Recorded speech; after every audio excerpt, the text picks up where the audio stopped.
ദയുള്ള മാതാവേ, ഈ വിശ്വാസത്തിന്റെ ധൈര്യപ്പെട്ട് നിന്റെ കൃപാൽ ഞാൻ അണയുന്നു. നെടുവേർപ്പെട്ട് കണ്ണുനീർ ചിന്തി പാപിയായി ഞാൻ നിന്റെ ദയാധിക്യത്തെ കാത്തുകൊണ്ട് നിന്റെ സന്നിധിയിൽ നിൽക്കുന്നു. അവതരിച്ച വചനത്തിന്റെ മാതാവേ, എന്റെ അമ്മേ, എന്റെ അപേക്ഷ ഉപേക്ഷിക്കാതെ ദയാപൂർവം കേട്ടരുളണമേ. ആമേ. മിസ്സിയോ മധ്യസ്ഥ പ്രാർത്ഥന. സ്നേഹപിതാവായ ദൈവമേ, അങ്ങയുടെ പ്രിയപുത്രനായ ഈശോ മിശിഹ ഞങ്ങൾക്ക് നേടിത്തന്ന രക്ഷയുടെ സ്വാതന്ത്ര്യവും ദൈവരാജ്യാനുഭവവും മറ്റുള്ളവരുമായി പങ്കുവയ്ക്കുവാൻ ഞങ്ങളെ തിരഞ്ഞെടുത്തതിനെ ഓർത്ത് അങ്ങേക്ക് ഞങ്ങൾ നന്ദി പറയുന്നു. ലോകമെമ്പാടുമുള്ള മിസ്സിയ കുടുംബാംഗങ്ങളെയും എല്ലാ ഉപകാരികളെയും ആത്മീയ വരങ്ങളാലും ഭൗതിക നന്മകളാലും നിറയ്ക്കണമെന്ന് ഞങ്ങൾ പ്രാർത്ഥിക്കുന്നു. മിസ്സിയോ ടീം നയിക്കുന്ന വിവിധ കോഴ്സുകളെയും ജീവകാരുണ്യ പ്രവർത്തനങ്ങളെയും അവിടുന്ന് ആശീർവദിക്കണമേ. സഭയുടെ ഏകദൗത്യമായ സുവിശേഷ പ്രഘോഷണം ഹൃദയത്തിലേറുന്ന തീഷ്ണമതികളായ ധാരാളം മിഷനറിമാരെ ഒരുക്കുവാൻ മിസ്സിയോ ടീമിനെ സഹായിക്കണമേ. നിത്യം പിതാവും പുത്രനും പരിശുദ്ധാത്മാവുമായ സർവേശ്വര. ആമേൻ. സ്വർഗ്ഗസ്ഥനായ ഞങ്ങളുടെ പിതാവേ, അങ്ങയുടെ നാമം പൂജിതമാകണമേ. അങ്ങയുടെ രാജ്യം വരണമേ. അങ്ങയുടെ തിരുമനസ്സ് സ്വർഗ്ഗത്തിലെ പോലെ ഭൂമിയിലും ആകണമേ. അങ്ങനെ വേണ്ട ആഹാരം ഇന്ന് ഞങ്ങൾക്ക് തരണമേ. ഞങ്ങളോട് തെറ്റ് ചെയ്യുന്നവരോട് ഞങ്ങൾ ക്ഷമിച്ചിരിക്കുന്നത് പോലെ ഞങ്ങളുടെ തെറ്റുകൾ ഞങ്ങളോട് ക്ഷമിക്കണമേ. ഞങ്ങളെ പ്രലോഭനത്തിൽ ഉൾപ്പെടുത്തരുതേ, തിന്മയിൽ നിന്ന് ഞങ്ങളെ രക്ഷിക്കണമേ. നന്മ നിറഞ്ഞ മറിയമേ, സുസ്തി, കർത്താവ് അങ്ങയുടെ കൂടെ, സ്ത്രീകൾ അങ്ങ് അനുഗ്രഹിക്കപ്പെട്ടവളാകുന്നു. അങ്ങയുടെ ഉദരത്തിൻ ഫലമായ ഈശോ അനുഗ്രഹിക്കപ്പെട്ടവനാകുന്നു. പരിശുദ്ധ മറിയമേ, തമ്പുരാന്റെ അമ്മേ, പാപികളായ ഞങ്ങൾക്ക് വേണ്ടി ഇപ്പോഴും ഞങ്ങളുടെ മരണസമയത്തും തമ്പുരാനോട് അപേക്ഷിക്കണമേ. ആമേൻ. പിതാവിനും പുത്രനും പരിശുദ്ധാത്മാവിനും സ്തുതി.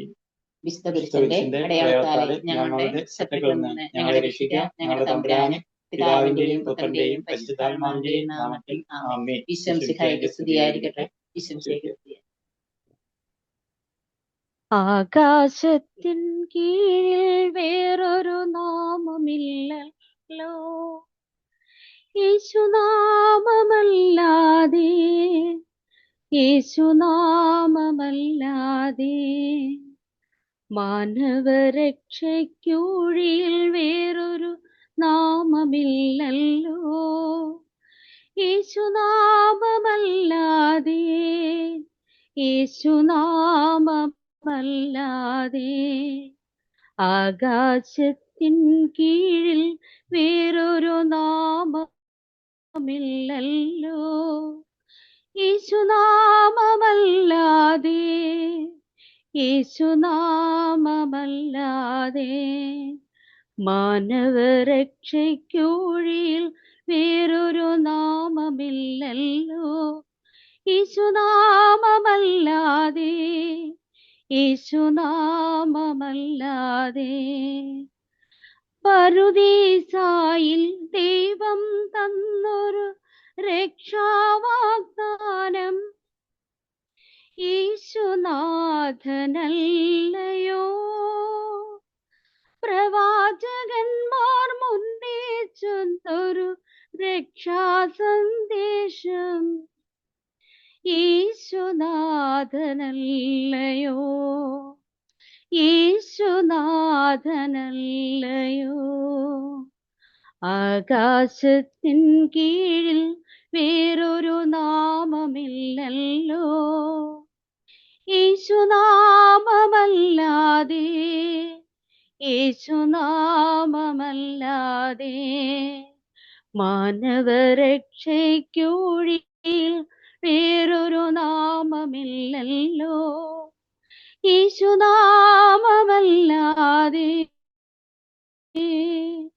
യേശുനാമമല്ലാതെ.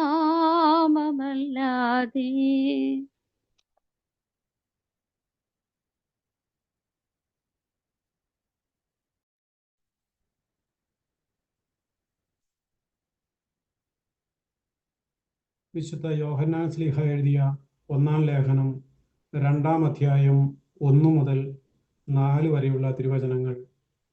എൻ്റെ കുഞ്ഞുമക്കളെ, നിങ്ങൾ പാപം ചെയ്യാതിരിക്കേണ്ടതിനാണ് ഇവ നിങ്ങൾക്ക് എഴുതുന്നത്.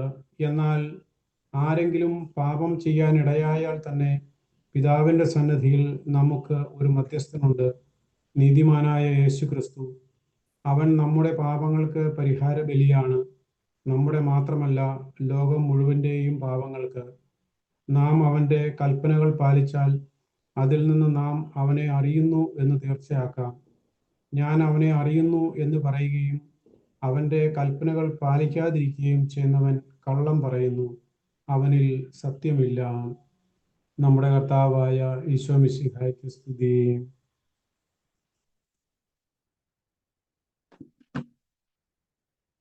പിതാവും പുത്രനും പരിശുദ്ധാത്മാവുമായ ത്രിയേക ദൈവമേ, പാപാവസ്ഥയിലായിരുന്ന ഞങ്ങളെ എല്ലാ തിന്മകളിൽ നിന്ന് മോചിപ്പിക്കുന്നതിനും നമ്മുടെ രക്ഷയ്ക്ക് വേണ്ടി നമ്മെ പ്രതി സ്വയം ബലിയായി തീർന്ന ഈശോനാഥ, ഞങ്ങൾ അങ്ങയെ സ്തുതിക്കുന്നു, ആരാധിക്കുന്നു, നന്ദി പറയുന്നു.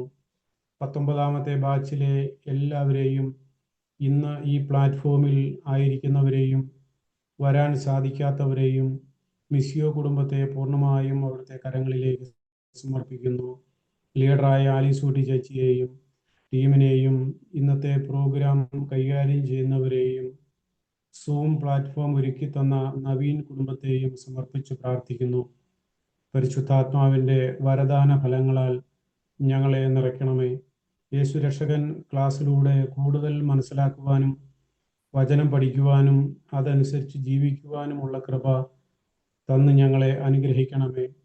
പരിശുദ്ധ അമ്മേ, മാതാവേ, ഞങ്ങൾക്ക് വേണ്ടി അങ്ങേ തിരുക്കുമാരനോട് മാധ്യസ്ഥം അപേക്ഷിക്കണമേ. എല്ലാ അനുഗ്രഹങ്ങൾക്കും നന്ദി പറഞ്ഞുകൊണ്ട് നിത്യം പിതാവും പുത്രനും പരിശുദ്ധാത്മാവുമായ സർവേശ്വര എന്നേക്കും ആമേൻ.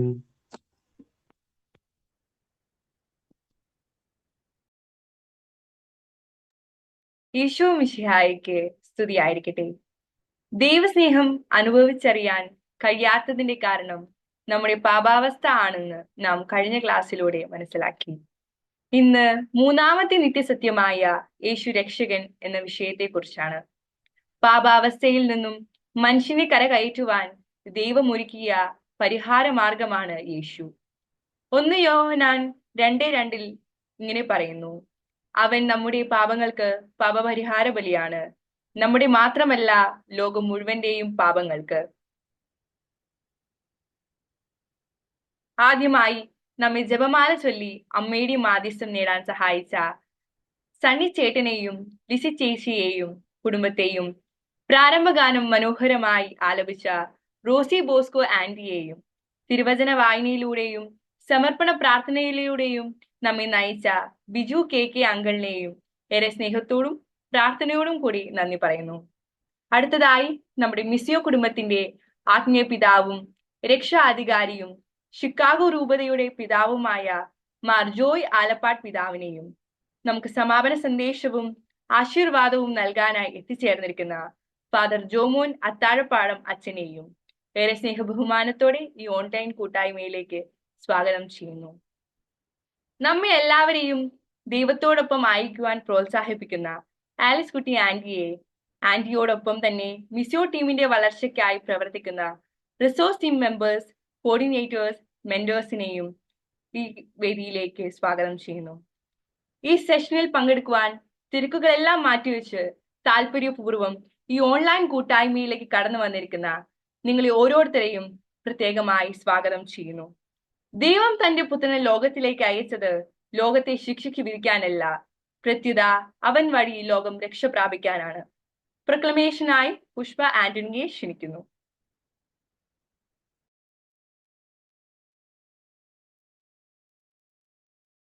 ദൈവത്തിന് സ്തുതി. വിശുദ്ധ ലൂക്കായുടെ സുവിശേഷം 2-ാം അധ്യായം 10-11 തിരുവചനങ്ങളിലൂടെ ദൈവം ഇപ്രകാരം അരുളി ചെയ്യുന്നു: ഇത് സകല ജനത്തിനും വേണ്ടിയുള്ള വലിയ സന്തോഷത്തിന്റെ സദ്വാർത്ത ഞാൻ നിങ്ങളെ അറിയിക്കുന്നു. ദാവീദിന്റെ പട്ടണത്തിൽ നിങ്ങൾക്കായി ഒരു രക്ഷകൻ, കർത്താവായ ക്രിസ്തു ഇന്ന് ജനിച്ചിരിക്കുന്നു. ദൈവത്തിന്റെ അനന്തമായ സ്നേഹം അനുഭവിച്ചറിയുവാനോ അത് മറ്റുള്ളവർക്ക് പങ്കുവെച്ച് ജീവിക്കുവാനോ തടസ്സമായി നിൽക്കുന്ന പാപാവസ്ഥയിൽ നിന്ന് നമ്മെ ആര് മോചിപ്പിക്കും? ഈ ബന്ധനത്തിൽ നിന്ന് നമ്മെ ആര് സ്വതന്ത്രരാക്കും? ഇതിനുള്ള ഉത്തരമാണ് നാം ഇപ്പോൾ ശ്രവിച്ച തിരുവചനത്തിലൂടെ മനസ്സിലാക്കുന്നത്. 2000 വർഷങ്ങൾക്ക് മുമ്പ് ലോകത്തിന് ലഭിച്ച ഈ സുവിശേഷം ഓരോ മനുഷ്യനും എന്ന് സ്വന്തമാക്കുന്നുവോ അന്ന് അവന് രക്ഷയുടെ സുദിനമായിരിക്കും. പ്രിയപ്പെട്ടവരെ, നമ്മുടെ ആദി മാതാപിതാക്കളിൽ നിന്നും നമുക്ക് ലഭിച്ച പാപത്തിൽ നിന്നും സ്വയം രക്ഷപ്പെടാൻ സാധിക്കാതെ വിലപിച്ചുകൊണ്ടിരിക്കുന്ന മനുഷ്യർക്ക് ഇന്ന് സന്തോഷത്തിന്റെ സുദിനമാണ്. 2000 വർഷങ്ങൾക്ക് മുമ്പ് ദൈവപുത്രനായ യേശു ക്രിസ്തു കുരിശിൽ മരിച്ച് നമ്മുടെ പാപകടങ്ങൾ വീട്ടി നമ്മെ രക്ഷിച്ചു കഴിഞ്ഞതാണ്.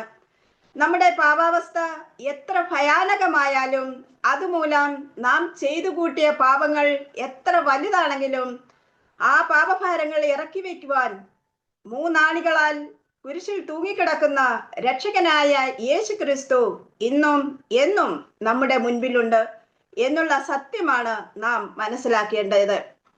ഈ സദ്വാർത്ത ഇന്ന് നാം കേട്ടുകഴിഞ്ഞു. പാപത്തിന്റെ പിടിയിൽ നിന്ന് മനുഷ്യനെ മോചിപ്പിക്കുവാൻ ദൈവമൊരുക്കിയ പരിഹാര മാർഗമാണ് കർത്താവായ യേശു ക്രിസ്തു. അവൻ നമുക്ക് പാപമോചനവും സ്വാതന്ത്ര്യവും രക്ഷയും നേടിത്തന്നു. യേശു പ്രദാനം ചെയ്യുന്ന രക്ഷ സകല മനുഷ്യർക്കും വേണ്ടി ഉള്ളതാണ്. അതായത് ജാതിമത ഭേദമേന്യേ ചെറിയവരെന്നോ വലിയവരെന്നോ ഭാഷയോ ശൈലിയോ എന്നുള്ള ഒരു വ്യത്യാസവുമില്ല. അവിടുന്ന് ലോകം മുഴുവന്റെയും രക്ഷകനാണ്. വിശുദ്ധ ലൂക്കായുടെ സുവിശേഷം 1-ാം അധ്യായം 31-ാം തിരുവചനത്തിൽ ഗബ്രിയേൽ ദൂതൻ കന്യാമറിയത്തോട് പറയുന്നുണ്ട്, നീ ഗർഭം ധരിച്ച് ഒരു പുത്രനെ പ്രസവിക്കും, നീ അവന് യേശു എന്ന് പേരിടണം. CCC 430-ാം ഖണ്ഡികയിൽ യേശു എന്ന ഹീബ്രു പദത്തിന്റെ അർത്ഥം തന്നെ ദൈവം രക്ഷിക്കുന്നു എന്നാണ്. മനുഷ്യരാശിക്കായി സ്വർഗം നൽകിയ മഹത്തായ ദാനം. യേശു ക്രിസ്തു നമ്മുടെ രക്ഷകനാണ് എന്ന സത്യം നമുക്ക് പ്രഖ്യാപിക്കാം. 1 യോഹന്നാൻ 2:2 വചനത്തിൽ വളരെ വ്യക്തമായിട്ട് നമ്മളെ പഠിപ്പിക്കുന്നു, അവൻ നമ്മുടെ പാപങ്ങൾക്ക് പരിഹാര ബലിയാണ്, നമ്മുടെ മാത്രമല്ല ലോകം മുഴുവന്റെയും പാപങ്ങൾക്ക്. അതായത് സർവ മതസ്ഥരുടെയും പാപങ്ങൾക്ക് പരിഹാരം ചെയ്തു കഴിഞ്ഞു. അതുകൊണ്ട് തന്നെ യേശയ്യ 53:5 തിരുവചനത്തിൽ നമ്മുടെ അതിക്രമങ്ങൾക്ക് വേണ്ടി അവൻ മുറിവേൽപ്പിക്കപ്പെട്ടു, നമ്മുടെ അകൃത്യങ്ങൾക്ക് വേണ്ടി ക്ഷതമേൽപ്പിക്കപ്പെട്ടു, അവന്റെ മേലുള്ള ശിക്ഷ നമുക്ക് രക്ഷ നൽകി, അവന്റെ ക്ഷതങ്ങളാൽ നാം സൗഖ്യം പ്രാപിച്ചു. അതെ, 2000 വർഷങ്ങൾക്ക് മുമ്പ് ദൈവപുത്രനായ യേശു ക്രിസ്തു മനുഷ്യനായി അവതരിച്ച് ജീവിച്ച് തന്റെ പീഡാസഹനവും മരണവും ഉത്ഥാനവും സ്വർഗാരോഹണവും വഴി നമുക്ക് രക്ഷ നേടി തന്നു കഴിഞ്ഞു എന്നാണ് നാം മനസ്സിലാക്കേണ്ടത്. ആയതിനാൽ അവൻ ജീവിക്കുന്ന രക്ഷകനാണ്. പ്രിയപ്പെട്ടവരെ, ഞാനിപ്പോൾ ചിന്തിക്കുകയായിരുന്നു, കുട്ടനാട്ടിൽ ജീവിക്കുന്നവരുടെ ഏറെക്കുറെയൊക്കെ വീടിന്റെ മുൻപില് നദിയാണുള്ളത്. നദീതീരത്ത് കളിച്ചുകൊണ്ടിരുന്ന ഒരു കുഞ്ഞ് അപ്രതീക്ഷിതമായി വെള്ളത്തിൽ വീണ് മുങ്ങിയും താണും രക്ഷയ്ക്കായി കൈകൾ ഉയർത്തി നിലവിളിക്കുമ്പോൾ അത് കണ്ടുവന്ന മനുഷ്യൻ ആ പുഴയുടെ അഗാധ തലങ്ങളിൽ ഉയർന്ന പാറകളോ കൂർത്ത കല്ലുകളോ പായലുകളോ അവിടെ ചെളിയോ അതൊന്നും നോക്കാതെ മുന്നിലുണ്ടായേക്കാവുന്ന എല്ലാ അപകടങ്ങളിൽ നിന്നും കുട്ടിയെ രക്ഷിക്കുന്നു. പക്ഷേ രക്ഷിച്ച മനുഷ്യന് ധാരാളം മുറിവുകളും വേദനയും സഹിക്കേണ്ടി വന്നു. പ്രിയപ്പെട്ടവരെ, ഇത് തന്നെയാണ് യേശു ചെയ്തത്. നാം പാപത്തിന്റെ ആഴത്തിൽ മുങ്ങുമ്പോൾ നമ്മെ രക്ഷിക്കാനായിട്ട് കുരിശിലേറി. യേശുക്രിസ്തുവിന്റെ മരണത്തിലൂടെ നമ്മുടെ എല്ലാം പാപകടങ്ങൾ മോചിക്കപ്പെട്ടു. തന്മൂലം നമുക്ക് നഷ്ടപ്പെട്ട ദൈവിക ജീവനും സകല സ്വാതന്ത്ര്യവും നമുക്ക് തിരികെ തരികയാണ് ചെയ്തത്. സാത്താന്റെ അടിമത്തത്തിൽ നിന്നും നമ്മെ രക്ഷിച്ചുകൊണ്ട് പൂർണ്ണമായ ഒരു വിടുതൽ നമുക്ക് നേടിത്തന്നു. ലേവ്യരുടെ പുസ്തകത്തിൽ 4-ാം അധ്യായത്തിൽ പാപപരിഹാരത്തെ പറ്റി വളരെ വ്യക്തമായി പറയുന്നുണ്ട്. പാപപരിഹാരത്തിനായി ഊനമറ്റ കുഞ്ഞാട് ബലിയർപ്പിക്കപ്പെടുന്നു. ഇവിടെ യേശു ക്രിസ്തു ഊനമറ്റ കുഞ്ഞാടായിട്ട് മാറുകയാണ്. ഒരു തെറ്റും ചെയ്യാത്ത യേശു ക്രിസ്തു ലോകം മുഴുവന്റെയും രക്ഷയ്ക്ക് വേണ്ടിയാണ് ആ ത്യാഗം ഏറ്റെടുത്തത്. അതായത് ഇനിയും ജനിക്കാൻ പോകുന്ന ശിശു അവസാനം ചെയ്യുന്ന തെറ്റിനു വരെ പാപപരിഹാരം ചെയ്യുകയാണ് തന്റെ കുരിശുമരണത്തിലൂടെ. ഹെബ്രായർ 9:22 തിരുവചനം, രക്തം ചിന്താതെ പാപമോചനമില്ല. മനുഷ്യൻ പാപം ചെയ്തിട്ടുണ്ടെങ്കിൽ മനുഷ്യന്റെ രക്തം ചിന്താതെ പാപമോചനമില്ല. അതിന്റെ മുന്നോടിയായിട്ടാണ് പഴയ നിയമത്തിൽ ഊനമറ്റ കുഞ്ഞാടിനെ ബലിയർപ്പിക്കുന്നതായി വിശുദ്ധ ബൈബിളിൽ പറയുന്നത്. എന്നാൽ ഊനമറ്റ കുഞ്ഞാട് ആരാണ്?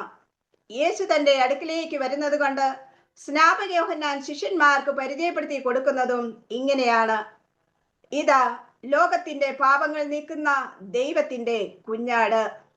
അതെ, യേശുവാണ് ഈ ലോകത്തിന്റെ പാപങ്ങൾ നീക്കുന്ന ദൈവത്തിന്റെ കുഞ്ഞാട്.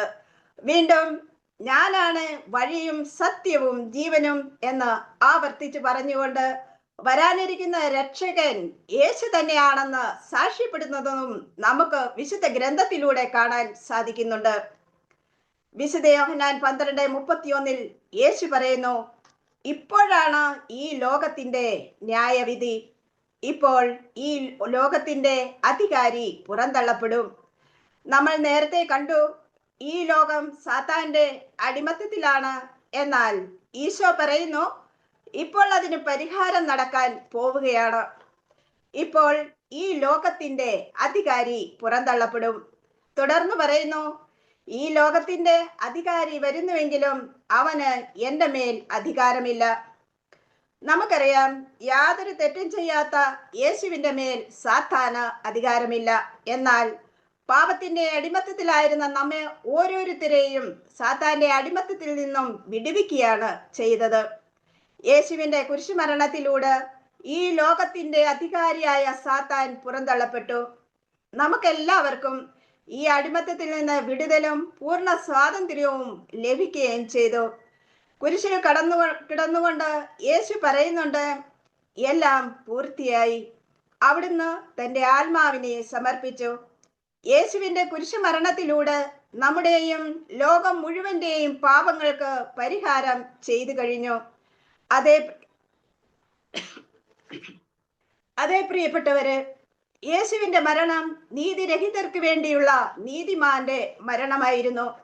ശരീരത്തിൽ മരിച്ച് ആത്മാവിൽ ജീവൻ പ്രാപിച്ചുകൊണ്ട് നിങ്ങളെ ദൈവസന്നിധിയിലേക്ക് എത്തിക്കുന്നതിന് വേണ്ടിയായിരുന്നു അത്. ഈശോ നമ്മുടെ പാപങ്ങൾക്ക് വേണ്ടി മരിച്ച് നമ്മൾ ചെയ്യേണ്ട പാപ പരിഹാരങ്ങൾ എല്ലാം ചെയ്തു കഴിഞ്ഞു. ഞാൻ മരിക്കേണ്ട സ്ഥാനത്ത് എനിക്ക് വേണ്ടി അവൻ പീഡകളേറ്റു. എന്റെ രക്ഷയ്ക്ക് വേണ്ടി അവൻ കുരിശു മരണം ഏറ്റെടുത്തു. അങ്ങനെ എനിക്ക് വേണ്ടി കുരിശിലേറി. ക്രിസ്തുവിന്റെ രക്തം വിലയായി നൽകി നാം വീണ്ടെടുക്കപ്പെട്ടവരാണ്. നമ്മുടെ ഉടമസ്ഥ അവകാശം അവനുള്ളതാണ്. അവൻ നമ്മുടെ കർത്താവാണ്. അവിടുന്ന് ദൗത്യം പൂർത്തിയാക്കി സ്വർഗത്തിൽ കരേറി മഹത്വീകരിക്കപ്പെട്ട് പിതാവിന്റെ വലതുഭാഗത്ത് ഉപവിഷ്ടനായി. പിതാവിന്റെ വാഗ്ദാനമായ പരിശുദ്ധാത്മാവിനെ നൽകിക്കൊണ്ട് അവിടുന്ന് മിശിഹയായി നമുക്ക് വേണ്ടി പിതാവിന്റെ സന്നിധിയിൽ മധ്യസ്ഥനായിരിക്കുന്നു. അങ്ങനെ മനുഷ്യ അവതാരത്തിലൂടെ യേശു എന്ന പേര് സ്വീകരിച്ച് തന്റെ പീഡാനുഭവ കുരിശു മരണത്തിലൂടെ നമുക്ക് രക്ഷകനായി. യേശു ക്രിസ്തു നമ്മുടെ കർത്താവീശോ മിശിഹയായി. മറ്റാരിലും രക്ഷയില്ല. ആകാശത്തിന് കീഴെ മനുഷ്യരുടെ ഇടയിൽ നമ്മുടെ രക്ഷയ്ക്ക് വേണ്ടി മറ്റൊരു നാമവും നൽകപ്പെട്ടിട്ടില്ല. മനുഷ്യന്റെ ബുദ്ധികളും പ്രവൃത്തികളും സമ്പത്തും നമ്മെ രക്ഷിക്കാറില്ല. ദൈവം തന്നെയാണ് യേശുവിലൂടെ രക്ഷയുടെ വഴി തുറന്നത്. പ്രിയപ്പെട്ടവരെ, ക്രിസ്തു നമ്മെ ദൈവമക്കളുടെ പൂർണ്ണ സ്വാതന്ത്ര്യത്തിലേക്ക് മോചിപ്പിച്ചു കഴിഞ്ഞു. ഈശോ തന്റെ ജനനം, ജീവിതം, പീഡാസഹനം, മരണം, ഉത്ഥാനം വഴി സ്വർഗത്തിലേക്ക് തന്റെ പരിശുദ്ധാത്മാവിനെ നൽകി വിശുദ്ധ കുർബാനയിലൂടെ രക്തമാംസങ്ങൾ നൽകി നമ്മെ രക്ഷിച്ചു കഴിഞ്ഞതാണ്. സെന്റ് അഗസ്റ്റിൻ ഇങ്ങനെ പറയുന്നുണ്ട്, അല്ലയോ ക്രിസ്ത്യാനി, നിന്റെ സമ്പത്ത് എത്രമാത്രമാണുള്ളതെന്ന് തിരിച്ചറിയുക. ആനയ്ക്ക് ആനയുടെ വലിപ്പമോ ശക്തിയോ തിരിച്ചറിയാൻ കഴിയുന്നില്ലല്ലോ. പ്രിയപ്പെട്ടവരെ, നമുക്ക് എത്രമാത്രം സമ്പത്താണ്, എത്രമാത്രം അനുഗ്രഹങ്ങളാണ് കിട്ടിയിരിക്കുന്നത് എന്നുള്ള വസ്തുത നമ്മൾ മനസ്സിലാക്കുന്നില്ല. ഈ ലോകത്തിലും അതുപോലെ വരാനിരിക്കുന്ന മരണത്തിന് ശേഷമുള്ള നമ്മുടെ നിത്യജീവനും സ്വന്തമാക്കാനായിട്ടുള്ള രക്ഷയാണ് നമുക്ക് സ്വന്തമായി ലഭിച്ചിരിക്കുന്നത്. സ്വർഗത്തിലും ഭൂമിയിലുമുള്ള എല്ലാ അധികാരവും എനിക്ക് നൽകപ്പെട്ടു. അത് നമുക്ക് കൂടി നൽകാനായിട്ട് ദൈവം അനുവദിക്കുകയാണ്. പ്രിയപ്പെട്ടവരെ, എൻ്റെ ഒരു അനുഭവം നിങ്ങളുമായി പങ്കുവയ്ക്കട്ടെ. 2019 ഒരു പള്ളിയില് ടാലന്റ് ഷോ ഡാൻസിന്റെ കോമ്പറ്റീഷൻ ഉണ്ടായിരുന്നു.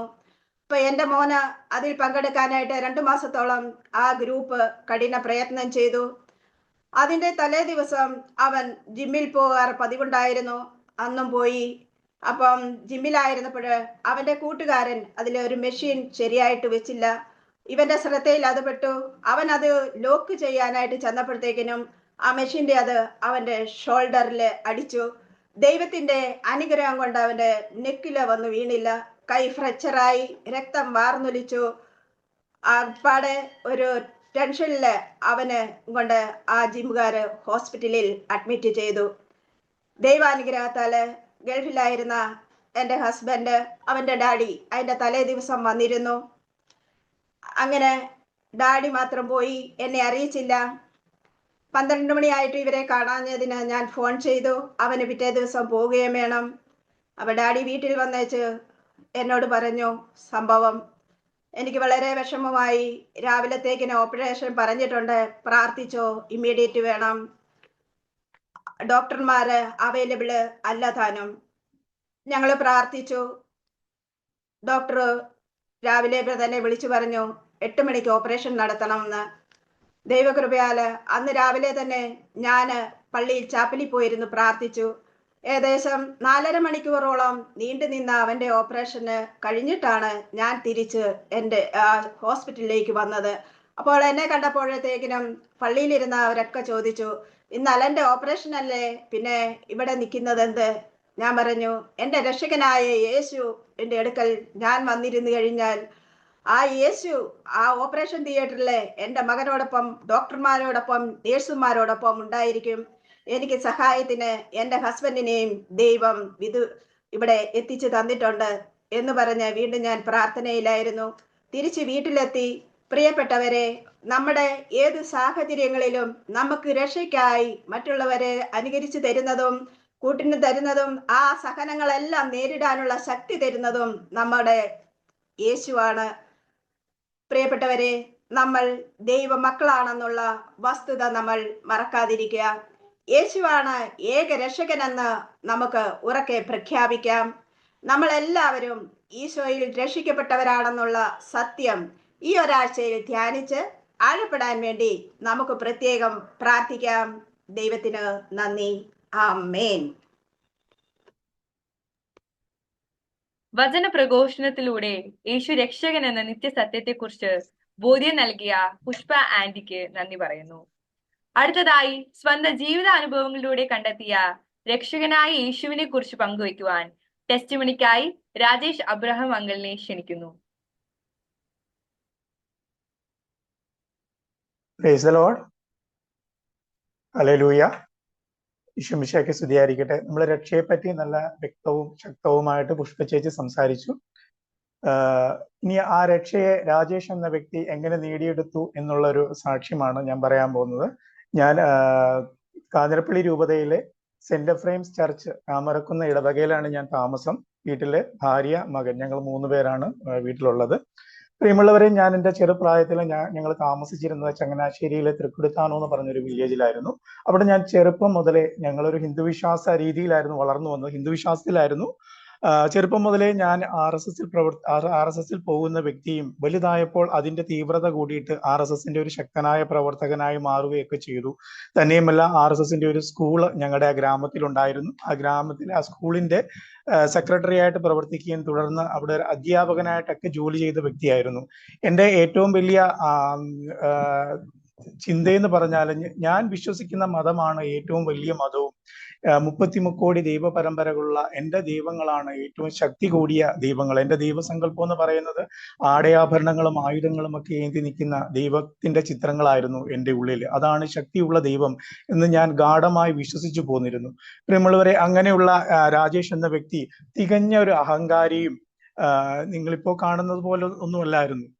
തികഞ്ഞ ഒരു അഹങ്കാരി ആ വ്യക്തിയായിരുന്നു. കാരണം എൻ്റെ ആ ഐഡിയോളജി, ഞാൻ വിശ്വസിച്ച ഐഡിയോളജി ആയിരിക്കാം ഒരുപക്ഷെ എന്നെ അത്രയും തീവ്ര ചിന്താഗതിയുള്ളൊരു വ്യക്തിയാക്കി മാറ്റിയത്. തന്നെയുമല്ല, ഞങ്ങളുടെ അവിടെ ഒരു ബൈബിൾ കൺവെൻഷൻ നടക്കുന്ന അവസരത്തിൽ ഞങ്ങൾ ഗ്രൂപ്പായിട്ട് പോയിട്ട് അതിനെ തടയുകയൊക്കെ ചെയ്തിരുന്നു ആ കാലയളവിൽ. പ്രിയമുള്ളവരെ, അങ്ങനെ ഇരിക്കെ എൻ്റെ വീട്ടിൽ ഞാനും അമ്മയും എൻ്റെ സഹോദരിയുമാണ്. എനിക്കൊരു സഹോദരിയാണുള്ളത്. അങ്ങനെ ഞാൻ വിവാഹത്തെ പറ്റി ചിന്തിച്ചപ്പോൾ ഞാൻ ആ സ്കൂളിലെ ജോലി വിട്ടിട്ട് ഞാൻ മെഡിക്കൽ റെപ്പായിട്ട് കുറച്ച് നാൾ വർക്ക് ചെയ്തു. അതിൽ നിന്ന് കുറെ പൈസയൊക്കെ സേവ് ചെയ്തിട്ട് ഞാൻ വെളിയിൽ പോകാൻ വേണ്ടി നോക്കി. പ്രിയമുള്ളവരെ, ഒന്നും പറയേണ്ട, ഒരു 7 ലക്ഷം രൂപയോളം എൻ്റെ കയ്യിൽ നിന്ന് നഷ്ടം വരികയും എനിക്ക് വിദേശത്ത് പോകാൻ പറ്റിയില്ല, ഒരു ചതിവിൽപ്പെട്ടു പോവുകയും ചെയ്തു. അങ്ങനെ ഞാൻ ആകെ ഒറ്റപ്പെടുകയും ഞാൻ ഏറ്റവും കൂടുതൽ വിശ്വസിച്ച എൻ്റെ സംഘടന പോലും ഒന്ന് വിളിച്ചു ചോദിക്കുകയോ, സംഘടന പോട്ടെ, എൻ്റെ വീട്ടുകാർ പോലും എന്നെ ഒറ്റപ്പെടുത്തുന്ന ഒരു അവസ്ഥയിൽ ഞാൻ എൻ്റെ വൈഫിൻ്റെ ഒരു ഉപ്പാപ്പൻ ഡൽഹിയിലുണ്ടായിരുന്നു. അങ്ങനെ ഞാൻ ഡൽഹിയിൽ പോകുന്നു. ഡൽഹിയിൽ പോയിട്ട് ഒരു 3 വർഷം ജോലി ചെയ്തിട്ട് കുറച്ച് കടങ്ങളെല്ലാം വീട്ടി ഞാൻ നാട്ടിലേക്ക് തിരിച്ചു വന്നു വീട്ടിൽ സെറ്റിൽ ആകാൻ വേണ്ടി ഇങ്ങനെ പ്ലാൻ ചെയ്യുന്ന സമയത്ത് വീണ്ടും ഒരു ഇടുത്തി എന്നിലേക്ക് പറന്നു വീഴുകയായിരുന്നു. കാരണം എനിക്ക് ഒരു സഹോദരി ഉണ്ടെന്ന് ഞാൻ പറഞ്ഞല്ലോ, ആ സഹോദരി സൂയിസൈഡ് ചെയ്തു എന്നുള്ളൊരു വാർത്ത എന്നിലേക്ക് എത്തുകയാണ്. നമ്മളെ വീണ്ടും എനിക്ക് തകർച്ച വന്നു. എനിക്ക് പിന്നീട് ഉറങ്ങാൻ കഴിഞ്ഞിരുന്നില്ല. ഞാൻ കണ്ണടയ്ക്കുമ്പോൾ എൻ്റെ സഹോദരിയുടെ മുഖമായിരുന്നു എൻ്റെ ഉള്ളിൽ വരിക. അങ്ങനെ ഞങ്ങൾ ആകെ വിഷമിച്ചിരിക്കുന്ന അവസ്ഥയിൽ എൻ്റെ അമ്മയും ഭാര്യയും എന്നോട് പറഞ്ഞു, നമുക്ക് മാത്രം എന്താണ് ഇങ്ങനെ സംഭവിക്കുന്നത്, അതുകൊണ്ട് നമുക്കൊരു ജ്യോത്സ്യനെ പോയി കാണാം എന്ന് പറഞ്ഞിട്ട് ഞങ്ങളുടെ വീടിനടുത്തുള്ള ഒരു ജ്യോത്സ്യനെ ഞങ്ങൾ പോയി കണ്ടു. അവിടെ ചെന്നപ്പം ജ്യോത്സ്യൻ കവടി നിരത്തിയിട്ട്, ആവണിപ്പലകയിലെ കവടി നിരത്തി വെച്ച് നോക്കിയിട്ട് പറഞ്ഞു, ഇത് പിതൃക്കളുടെ ദോഷം കൊണ്ടാണ് ഇങ്ങനെ സംഭവിക്കുന്നത്, അതുകൊണ്ട് പിതൃക്കൾക്ക് വേണ്ടിയിട്ടുള്ള ഒരു പൂജ ചെയ്യണം. പെങ്ങളും മരിച്ചു പോയിട്ട് പെങ്ങളും അലഞ്ഞു തിരിഞ്ഞ് നടക്കുകയാണ്, ഞാനും ജീവിച്ചിരിക്കുന്നുണ്ടെങ്കിലും ഞാനും അലഞ്ഞു തിരിഞ്ഞ് നടക്കുകയാണ്. ആ കാലയളവിൽ എനിക്ക് നല്ലൊരു ജോലി പോലും കിട്ടിയിരുന്നില്ല. ഞാനൊരു തുണിക്കടയിലായിരുന്നു ജോലി ചെയ്തുകൊണ്ടിരുന്നത്. പ്രിയമുള്ളവരെ, അങ്ങനെ ഞാൻ വിഷമിച്ച് ആ ജ്യോത്സ്യന്റെ റൂമിൽ നിന്ന് ഇറങ്ങിയപ്പോൾ അദ്ദേഹം പറഞ്ഞൊരു വാക്ക് എൻ്റെ ഉള്ളിൽ കിടപ്പുണ്ട്. കാരണം ഞാൻ അക്കാലയളവിൽ കുറേയധികം ബുക്കൊക്കെ വായിക്കുമായിരുന്നു. ഹരിദ്വാറിനെ പറ്റിയിട്ടും അതുപോലെ കാശിനെ പറ്റിയിട്ടും ഒക്കെ ഞാൻ വായിച്ചിരുന്നു. അപ്പം എൻ്റെ ബോധ്യത്തില് ഹിന്ദുക്കൾക്ക് മരിച്ചാൽ അവർക്ക് വേണ്ടിയിട്ട് പൂജ ചെയ്യുന്നത് കാശിയിലാണ്. ഞാൻ ഒന്നും ചിന്തിച്ചില്ല. ഞാൻ ആരോടും മിണ്ടാതെ നേരെ ഹരിദ്വാറിനെ വെച്ച് പിടിപ്പിച്ചു. കാരണം തിരുമേനി പറഞ്ഞത്, ജ്യോത്സ്യൻ പറഞ്ഞത് ഇത് പിതൃക്കളുടെ ദോഷം കൊണ്ടാണ് ഇങ്ങനെ സംഭവിക്കുന്നത് എന്നാണല്ലോ. അങ്ങനെ ഞാൻ നേരെ ഹരിദ്വാറിന് വെച്ച് പിടിപ്പിച്ചു.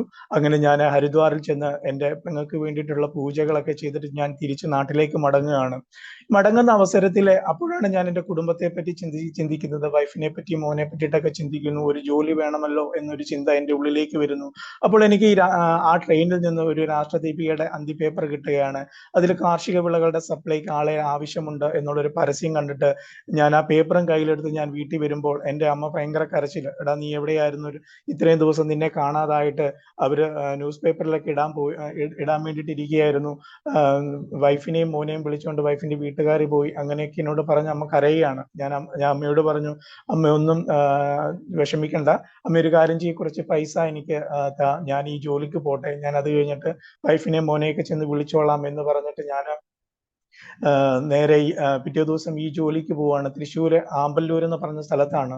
അവിടെ ചെന്നപ്പോൾ കാർഷിക വിളകളുടെ ഓർഡർ എടുക്കുന്ന ഒരു ജോലിയാണ്. 1000 രൂപയുടെ ഓർഡർ എടുത്താൽ 250 രൂപ കിട്ടും. അങ്ങനെയുള്ള ഒരു ജോലി. ഞാൻ അവിടെ ചെന്നു. എൻ്റെ SSLC ബുക്കൊക്കെ അവിടെ കൊടുത്തിട്ട് ഞാൻ ആ ജോലിക്ക് കയറി. പ്രിയമുള്ളവരെ, ഞാൻ റോഡിലൂടെ നടന്നു പോകുമ്പോൾ എൻ്റെ ശരീരമായിരിക്കും ഇങ്ങനെ റോഡിലൂടെ പോകുന്നത്, പക്ഷെ എൻ്റെ മനസ്സ് വേറെ തലങ്ങളിലേക്കൊക്കെ ആയിരിക്കും പോയിക്കൊണ്ടിരിക്കുന്നത്. ആത്മഹത്യയെ പറ്റിയിട്ടുള്ള ചിന്തകൾ. പ്രിയമുള്ളവരെ, അങ്ങനെ ഞാനിങ്ങനെ റോഡിലൂടെ ഒക്കെ നടന്നു പോകുമ്പോൾ ഈ പള്ളികളുടെ ഭിത്തികളിലൊക്കെ വചനങ്ങൾ എഴുതി വെക്കുന്നതും ഈശോയുടെ പടമൊക്കെ ഞാനിങ്ങനെ കാണും. അപ്പോൾ ഞാനിങ്ങനെ ഈശോയുടെ പടത്തെ നോക്കിയിട്ട് പറയും, എൻ്റെ ഈശോയെ, 30 കോടി ദൈവ പരമ്പരകളുള്ള ഒരു ദൈവവും എൻ്റെ പ്രാർത്ഥന കേൾക്കുന്നില്ല, നീയെങ്കിലും എൻ്റെ പ്രാർത്ഥനകൾ കേട്ടിരുന്നെങ്കിൽ എന്ന് ഞാൻ നെടുവേർപ്പോടുകൂടി പ്രാർത്ഥിച്ചിരുന്നു. പ്രിയമുള്ളവരെ, അങ്ങനെ ഞാൻ തൃശ്ശൂർ ഒല്ലൂരുള്ള പുനർജീവൻ എന്ന് പറഞ്ഞ ഒരു ആലയത്തിലേക്ക് കയറി ചെല്ലുകയാണ്. സാധാരണ ഈ കോൺവെന്റുകളിലൊക്കെ സിസ്റ്റേഴ്സ് ഒക്കെ ഈ ചെടികളും മരങ്ങളും ഒക്കെ വാങ്ങിക്കും, അതിന്റെ ഓർഡർ എടുക്കും. അത് പ്രതീക്ഷിച്ചാണ് ഞാൻ ഈ ആലയത്തിലേക്ക് കയറി ചെല്ലുന്നത്. ഞാൻ ആലയത്തിലേക്ക് കയറി ചെന്നപ്പോൾ അവിടെ ഇരുന്ന ഒരു വ്യക്തി എന്നോട് പറഞ്ഞു, ഇത് രോഗികളെ നോക്കുന്ന സ്ഥലമാണ്, ഇവിടെ ഒന്നും വേണ്ട എന്ന് പറഞ്ഞ് ഞാൻ തിരിച്ചു നടക്കുമ്പോൾ അകത്തുനിന്നൊരു ശബ്ദം എന്നെ വിളിക്കുകയാണ്. അദ്ദേഹത്തെ ഇനി കയറ്റിവിടാൻ പറയുകയാണ്. ഞാൻ തിരിച്ചു കയറി ചെന്നപ്പം അവിടെ ഒരു വ്യക്തി ഇങ്ങനെ കിടക്കുന്നു. ബലരാമൻ എന്നാണ് ആ ചേട്ടന്റെ പേര്. ആ ചേട്ടൻ എന്നോട് ചോദിച്ചു, എന്താ നിനക്ക് എന്ത് പറ്റി, നിന്റെ മുഖം എന്താണ് ഇങ്ങനെ ഇരിക്കുന്നതെന്ന് എന്നോട് ചോദിക്കുകയാണ്. പ്രിയമുള്ളവരെ, കുറെ ദിവസങ്ങൾക്ക് ശേഷം ഒരു വ്യക്തി എന്നോട് ചോദിക്കുകയാണ്, നിനക്ക് എന്ത് പറ്റിയും ചോദിക്കുകയാണ്. എൻ്റെ കണ്ണ് നിറഞ്ഞൊഴുകയാണ്. ഞാൻ എൻ്റെ കാര്യങ്ങൾ അദ്ദേഹത്തോട് പറഞ്ഞപ്പോൾ അദ്ദേഹം അവിടെയുള്ള ഒരു ബ്രദറിനെ എനിക്ക് പരിചയപ്പെടുത്തി തന്നു. മാത്യൂസ് ബ്രദർ എന്ന് പറഞ്ഞിട്ടൊരു ബ്രദർ. ആ ബ്രദറിനോട് ഞാൻ എൻ്റെ കാര്യങ്ങളെല്ലാം പറഞ്ഞപ്പം ബ്രദർ ഒരു കാര്യമേ എന്നോട് ആവശ്യപ്പെട്ടുള്ളൂ, നീ ഒരു ധ്യാനത്തിന് പോകാൻ തയ്യാറാകാൻ. അപ്പൊ ഞാൻ പറഞ്ഞു, ബ്രദറെ, എൻ്റെ ഈ പൈസയില്ല, പൈസയുടെ കാര്യമൊന്നും നീ നോക്കണ്ട, നീ ഒരു ധ്യാനത്തിന് പോകാൻ തയ്യാറാകാൻ പറഞ്ഞു. ഞാനപ്പോൾ ബ്രദറിനോട് പറഞ്ഞു, ഞാൻ ഈ മാസത്തെ സാലറി ഞാൻ വീട്ടിലേക്ക് അയച്ചു കൊടുത്തിട്ട് ഞാൻ ധ്യാനത്തിന് വരാം എന്ന് പറഞ്ഞിട്ട് ഞാൻ ആ പുനർജീവൻ ആലയം വിട്ട് ഞാൻ ജോലി ചെയ്യുന്ന സ്ഥലത്ത് എത്തി. പ്രിയമുള്ളവർ, അവിടെ ചെന്നിരുന്നപ്പോ തൊട്ട് എൻ്റെ ഉള്ളിൽ ഒരു ശബ്ദം പറയാണ്, നീ എത്രയും പെട്ടെന്ന് പോകണം, എത്രയും പെട്ടെന്ന് പോകണം എന്ന് പറയുകയാണ്. ഞാൻ പെട്ടെന്ന് ഈ മാത്യൂസ് ബ്രദറിനെ വിളിച്ചിട്ട് പറഞ്ഞു, ഞാൻ ഈ ആഴ്ച തന്നെ ധ്യാനത്തിന് പോകാൻ റെഡിയായിട്ട് വരുവാണ്. അങ്ങനെ പറഞ്ഞിട്ട് ഞാൻ പിറ്റേ ദിവസം തന്നെ ഈ ആലയത്തിലേക്ക് പോയി. അവിടുന്ന് ഒരു സോളമൻ എന്ന് പറഞ്ഞൊരു ചേട്ടനെ ഏർപ്പാടാക്കി എന്നെ ഡിവൈൻ ധ്യാന കേന്ദ്രത്തിലേക്ക് ധ്യാനത്തിന് വിടുകയാണ്.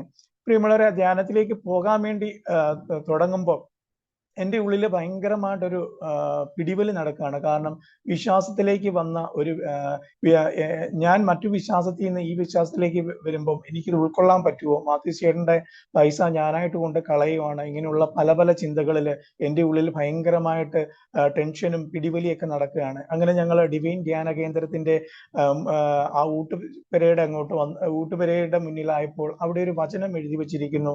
സങ്കീർത്തനം 56:8, നിന്റെ അലച്ചിലുകൾ ഞാൻ എണ്ണിയിട്ടുണ്ട്, നിന്റെ കണ്ണീര് ഞാൻ കുപ്പിയിൽ ശേഖരിച്ചിട്ടുണ്ട് എന്നുള്ളൊരു വചനം. പ്രിയമുള്ളവരെ, പെട്ടെന്ന് ആ വചനം എന്നിൽ സ്ട്രൈക്ക് ചെയ്യുകയാണ്.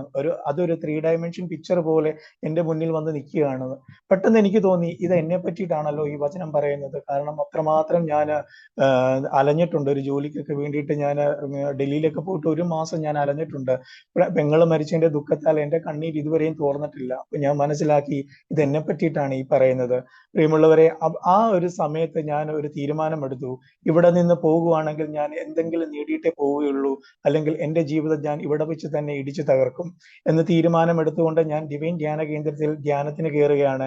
അവിടെ ഒരു 2 ടയർ ബെഡിന്റെ അടിയിൽ പോയിട്ട് ഇങ്ങനെ ഇരിക്കും. ഓരോ ദിവസവും അവിടുത്തെ പ്രാർത്ഥന കഴിയുമ്പോൾ ഞാൻ അവിടെ വന്ന് ഇങ്ങനെ ദുഃഖത്തോടെ ഇരിക്കും. ആരോടും മിണ്ടുന്നില്ല. അവിടെ വന്നിരിക്കുന്നവരെല്ലാം അങ്ങോട്ടും ഇങ്ങോട്ടും സംസാരിക്കുന്നുണ്ട്, പക്ഷെ ഞാൻ മാത്രം ആരോടും സംസാരിക്കുന്നില്ല. അങ്ങനെ ഓരോ ദിവസം പോയി ഓരോ ദിവസം ഓരോരുത്തർക്കും ഓരോ അനുഗ്രഹങ്ങൾ ഇങ്ങനെ കിട്ടുന്നു. അപ്പൊ എനിക്ക് ഡൗട്ടായി, എനിക്കിത് അനുഗ്രഹം കിട്ടുമോ? പക്ഷെ ഞാൻ അവിടെ പറയുന്നത് പോലെയല്ല ഞാൻ പ്രാർത്ഥിക്കാറുണ്ട്. എൻ്റെ ദൈവസങ്കല്പത്തെ മാറ്റിമറിച്ച ഒരു ധ്യാനമായിരുന്നു അത്. കാരണം എൻ്റെ ഉള്ളിലെ ദൈവസങ്കല്പം ഞാൻ ഓൾറെഡി പറഞ്ഞിട്ടുണ്ട്. ഉന്നതത്തിൽ ഇരിക്കുന്ന ഒരു ദൈവം, ആ ദൈവത്തിന്റെ മുന്നിൽ താഴെ നിന്നുകൊണ്ട് ഞാൻ പ്രാർത്ഥിക്കുന്നു. ആ ദൈവം അവിടുന്ന് അനുഗ്രഹങ്ങൾ ചൊരിയുന്നു എന്നാണ് ഞാൻ വിശ്വസിച്ചിരുന്നത്. എന്നാൽ നമ്മുടെ ഇടയിലേക്ക് ഇറങ്ങി വരുന്ന ഒരു ദൈവത്തെ ഞാൻ കണ്ടുമുട്ടുന്നത് ഈ ഡിവൈൻ ധ്യാന കേന്ദ്രത്തിൽ വെച്ചിട്ടാണ്. അങ്ങനെ ഓരോ ദിവസം പോയി അങ്ങനെ ഓരോരുത്തർക്കും ഓരോ അനുഗ്രഹങ്ങൾ കിട്ടുന്നു.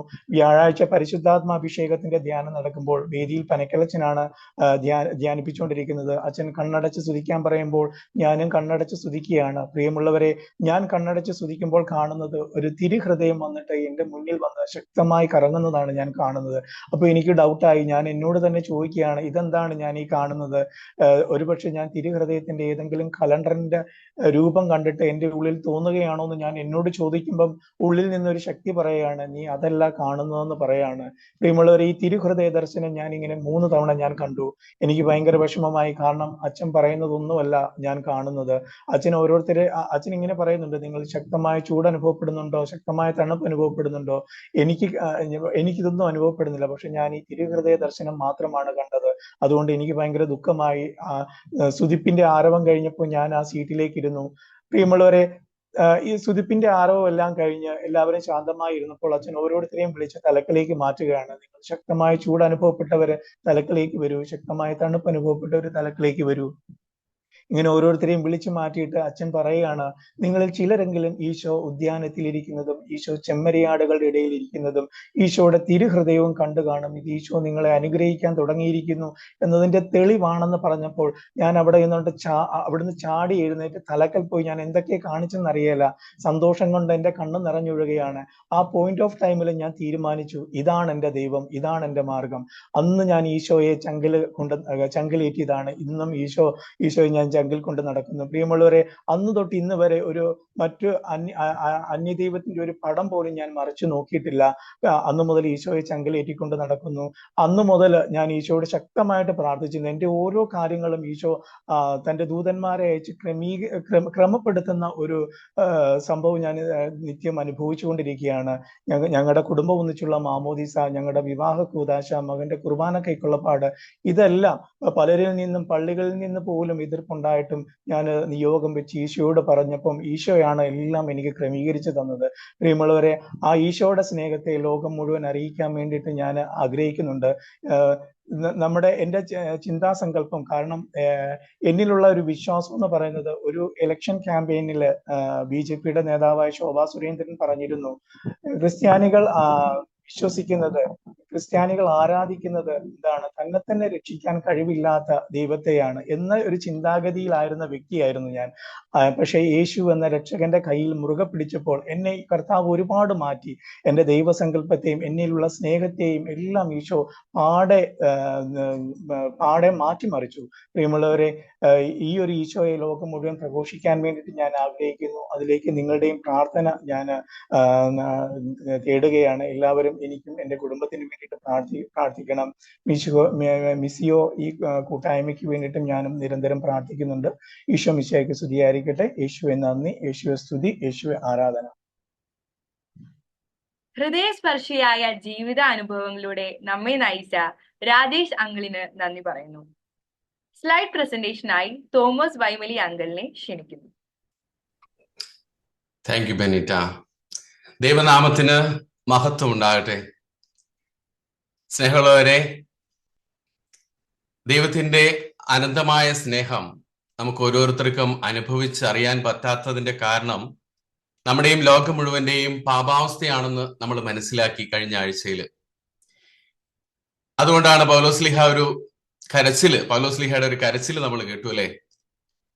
ഞാൻ ദുർഭകനായ മനുഷ്യൻ, പാപത്തിന് അധീനമായി ശരീരത്തിൽ നിന്ന് ആരെന്നെ മോചിപ്പിക്കും? ഇവിടെ നമ്മൾ മനോഹരമായ ഒരു പ്രൊക്ലമേഷൻ പുഷ്പാന്റണിയിലൂടെയും അതുപോലെ യേശുക്രിസ്തുവിലൂടെ സ്വീകരിച്ച രക്ഷ, യേശുക്രിസ്തുവിലൂടെ തന്റെ ജീവിതത്തിലേക്ക് കടന്നു വന്ന രക്ഷയുടെ ആനന്ദം അനുഭവിച്ച ഒരു മനോഹരമായ സാക്ഷ്യവും നമ്മൾ രാജേഷ് അബ്രഹാമത്തിലൂടെ കേൾക്കുകയും ചെയ്തു. ആദ്യ മാതാപിതാക്കളുടെ പാപം മൂലം ദൈവത്തിന്റെ സ്നേഹം അനുഭവിക്കാൻ പറ്റാത്ത വിധത്തില് പാപാവസ്ഥയിലേക്ക് ആണ്ടുപോയ മനുഷ്യന് സ്വയം രക്ഷപ്പെടാനോ മറ്റുള്ളവരെ രക്ഷിക്കുവാനോ പറ്റാത്ത ഒരു ദുരവസ്ഥയിലേക്ക് മാറ്റപ്പെടുകയാണ്. ഇവിടെയാണ് ഒരു രക്ഷകൻ പുറമേ നിന്ന് വരുന്ന ഒരു സാഹചര്യം ഉണ്ടാവുന്നത്. അതായത് മനുഷ്യന് സ്വയം രക്ഷപ്പെടുവാനോ മറ്റുള്ളവരെ രക്ഷിക്കുവാനോ സാധിക്കുന്നില്ല. ഇവിടെയാണ് യേശു രക്ഷകനായിട്ട് കടന്നു വരുന്നത്. സ്നേഹമുള്ളവരെ, ഈ രക്ഷ അനുഭവിക്കുവാനായിട്ടാണ് നമ്മൾ ഓരോരുത്തരെയും ഇന്ന് ദൈവം ഈ പ്ലാറ്റ്ഫോമിൽ ഒത്തുചേർത്തിരിക്കുന്നത്. നിങ്ങൾ ഇവിടെ എഴുതിയിരിക്കുന്ന ഒരു വചനം കാണുന്നുണ്ട്. ഇതാ ഇപ്പോൾ സ്വീകാര്യമായ സമയം, ഇതാ ഇപ്പോൾ രക്ഷയുടെ ദിവസം. ഇതാണ് നമ്മൾ ഓരോരുത്തരെയും രക്ഷിക്കപ്പെടുവാനായിട്ട് ദൈവം തെരഞ്ഞെടുത്തിരിക്കുന്ന ഈ സമയം. ഈ സമയത്തില് നമ്മളായിരിക്കുമ്പോൾ ആ യേശുവിലൂടെ വന്ന രക്ഷ നമുക്ക് സ്വന്തമാക്കാനായിട്ട് പരിശ്രമിക്കാം. നമുക്ക് പ്രാർത്ഥനയോടുകൂടെ മുന്നോട്ട് പോകാം. പ്രിയപ്പെട്ടവരെ, ആദ്യ മാതാപിതാക്കളുടെ പാപം മൂലം പാപാവസ്ഥയിൽ നിബന്ധിച്ച മനുഷ്യകുലത്തിന് ഉൽപ്പത്തിയുടെ ആദ്യ ഭാഗത്ത് തന്നെ പിതാവായ ദൈവം ഒരു രക്ഷകനെ വാഗ്ദാനം ചെയ്യുന്നുണ്ട്. അതാണ് ഉൽപ്പത്തി 3-ാം അധ്യായത്തില് 15-ാം തിരുവചനത്തില് നമ്മൾ വായിക്കുന്നത്. നീയും സ്ത്രീയും തമ്മിലും നിന്റെ സന്തതിയും അവളുടെ സന്തതിയും തമ്മിലും ഞാൻ ശത്രുത ഉളവാക്കും, അവൻ നിന്റെ തല തകർക്കും.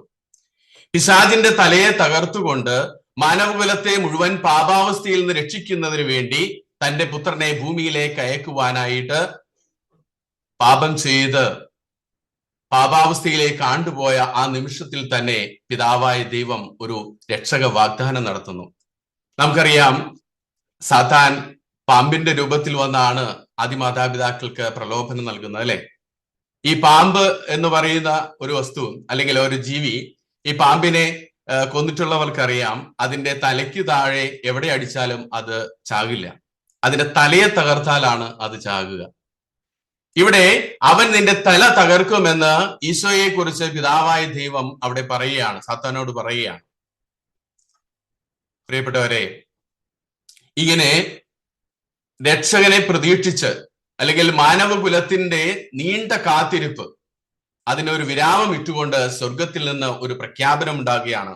ഈശോ ഈ ഭൂമിയിൽ ജനിച്ച ദിവസം ആ പ്രദേശത്ത് ആയിരുന്ന ആട്ടിടയന്മാർക്ക് ഒരു പ്രഖ്യാപനം കൊടുക്കുകയാണ്, ഒരു അറിയിപ്പ് കൊടുക്കുകയാണ്. ലൂക്കായുടെ സുവിശേഷത്തില് 2-ാം അധ്യായത്തില് നമ്മളത് വായിക്കുന്നത് ഇങ്ങനെയാണ്. ദൂതൻ അവരോട് പറഞ്ഞു, ഭയപ്പെടേണ്ട, ഇതാ സകല ജനത്തിനു വേണ്ടിയുള്ള സന്തോഷത്തിന്റെ സദ്വാർത്ത ഞാൻ നിങ്ങളെ അറിയിക്കുന്നു.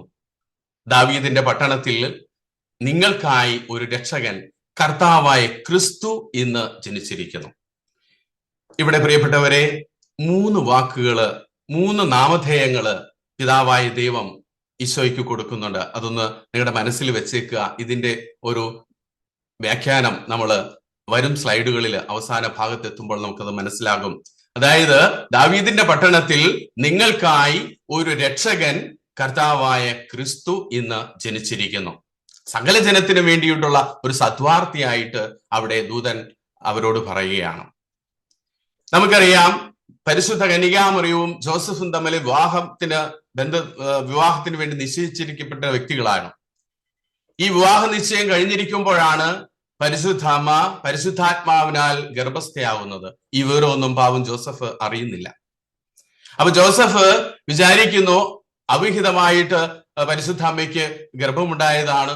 എന്നാൽ ജോസഫ് ഒരു നീതിമാനാണെന്ന് വിശുദ്ധ ഗ്രന്ഥം പറയുന്നു.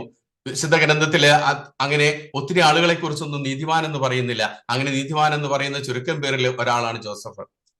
അപ്പൊ ജോസഫ് നീതിമാനായിരുന്നത് കൊണ്ട് പരിശുദ്ധ അമ്മയ്ക്ക് ഒരു പേരുദോഷവും വരാതെ രഹസ്യത്തിൽ അവളെ ഉപേക്ഷിക്കുവാനായിട്ട് തീരുമാനിക്കുകയാണ്. അതിനുള്ള പദ്ധതികളെല്ലാം രാത്രിയിൽ ഒരുക്കുകയാണ്. അങ്ങനെ പദ്ധതികൾ ഒരുക്കി ആരും അറിയാതെ അവളെ ഉപേക്ഷിക്കാം എന്ന് പറഞ്ഞ് ഇരിക്കുന്ന രാത്രിയില് ദൂതൻ ജോസഫിന് സ്വപ്നത്തില് പ്രത്യക്ഷപ്പെട്ട് പറയുകയാണ്, അവൾ ഗർഭം ധരിച്ചിരിക്കുന്നത് പരിശുദ്ധാത്മാവിൽ നിന്നാണ്. അവൾ ഒരു പുത്രനെ പ്രസവിക്കും, നീ അവന് യേശു എന്ന് പേരിടണം. നമ്മൾ കേട്ടു പുഷ്പ പറഞ്ഞ പ്രൊക്ലമേഷൻ. യേശു എന്ന് പറഞ്ഞാൽ ദൈവം രക്ഷിക്കുന്നു. യേശു എന്ന് പേരിടണം. എന്തെന്നാൽ അവൻ തന്റെ ജനത്തെ അവരുടെ പാപങ്ങളിൽ നിന്ന് മോചിക്കും. അപ്പോ തന്റെ ഭാര്യയായ പരിശുദ്ധാമ്മയെ ഉപേക്ഷിക്കുവാനായിട്ട് ഇരുന്ന ഔസേപ്പിതാവിന് അവിടെ വ്യക്തമായ ഒരു ദൗത്യം സ്വർഗം കൊടുക്കുകയാണ്. നീ അവന് യേശു എന്ന് പേരിടണം.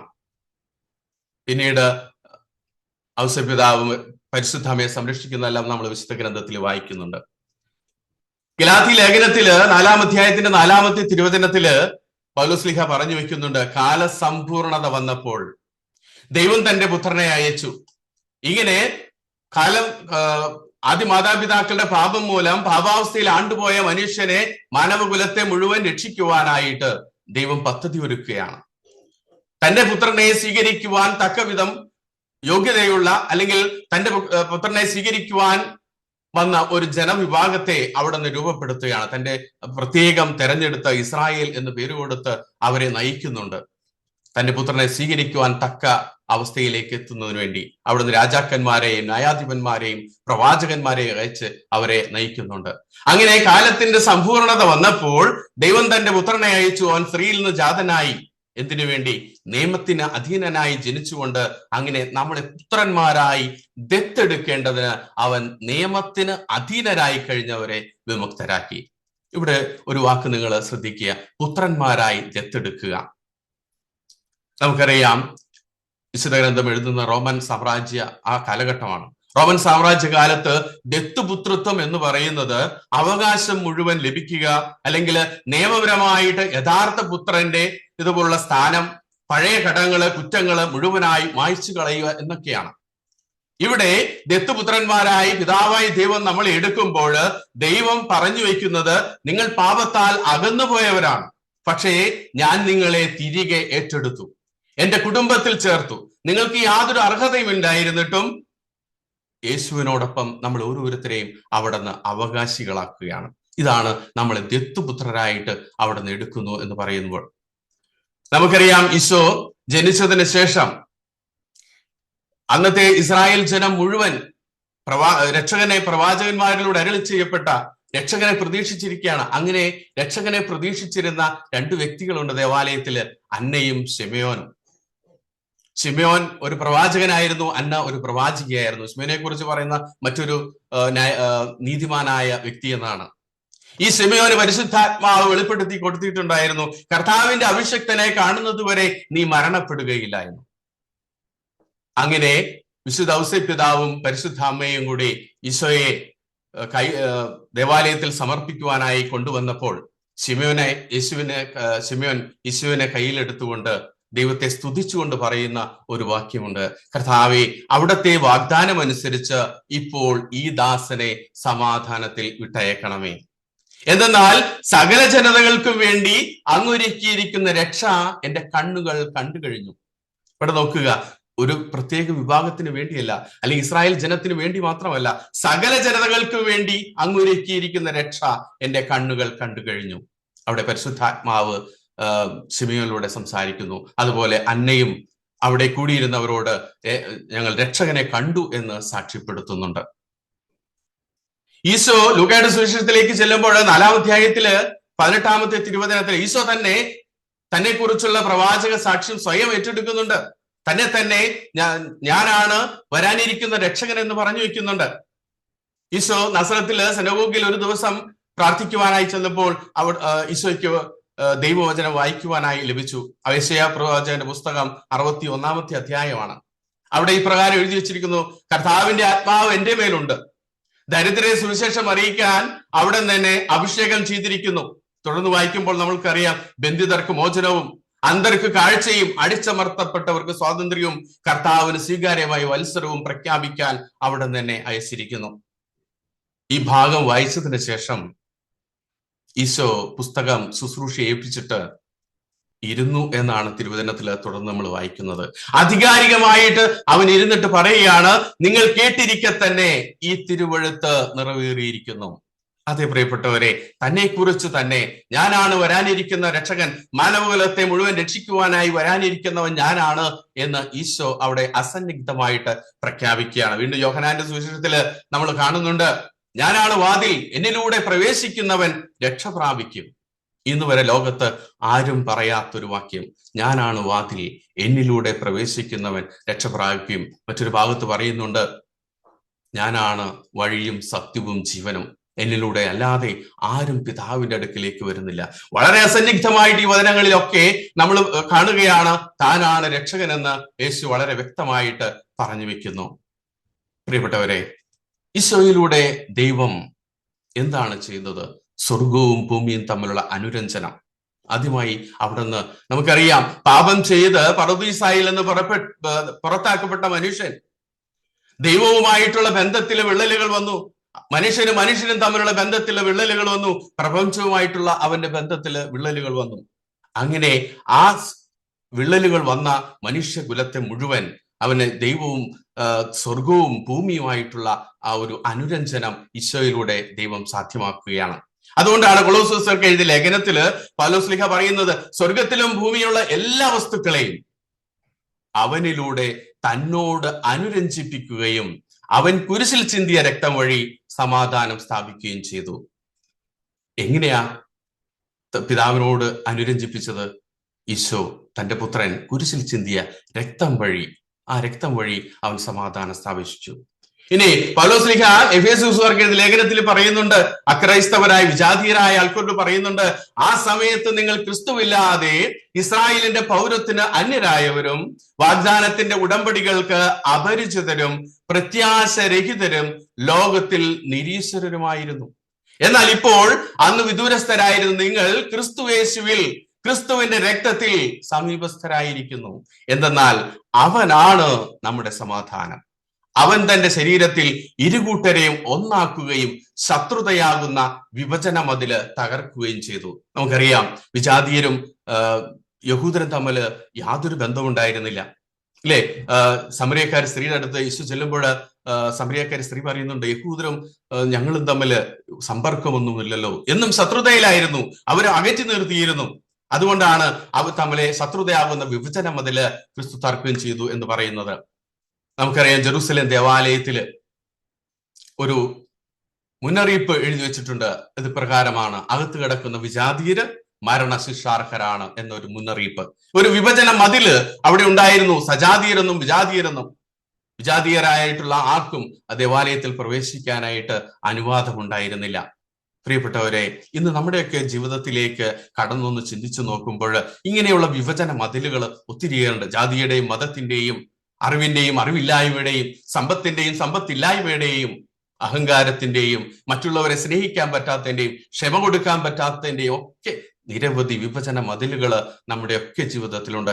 ഈ വിഭജന മതിലെല്ലാം കർത്താവായ യേശു തകർത്ത് തരിപ്പണമാക്കിയിരിക്കുന്നു. വീണ്ടും എഫേസ്യർക്ക് ലേഖനത്തിലേക്ക് പോകുമ്പോൾ പൗലോസ് പറയുകയാണ്, ചട്ടങ്ങളുടെ കൽപ്പനയടങ്ങുന്ന നിയമം ഇല്ലാതാക്കി.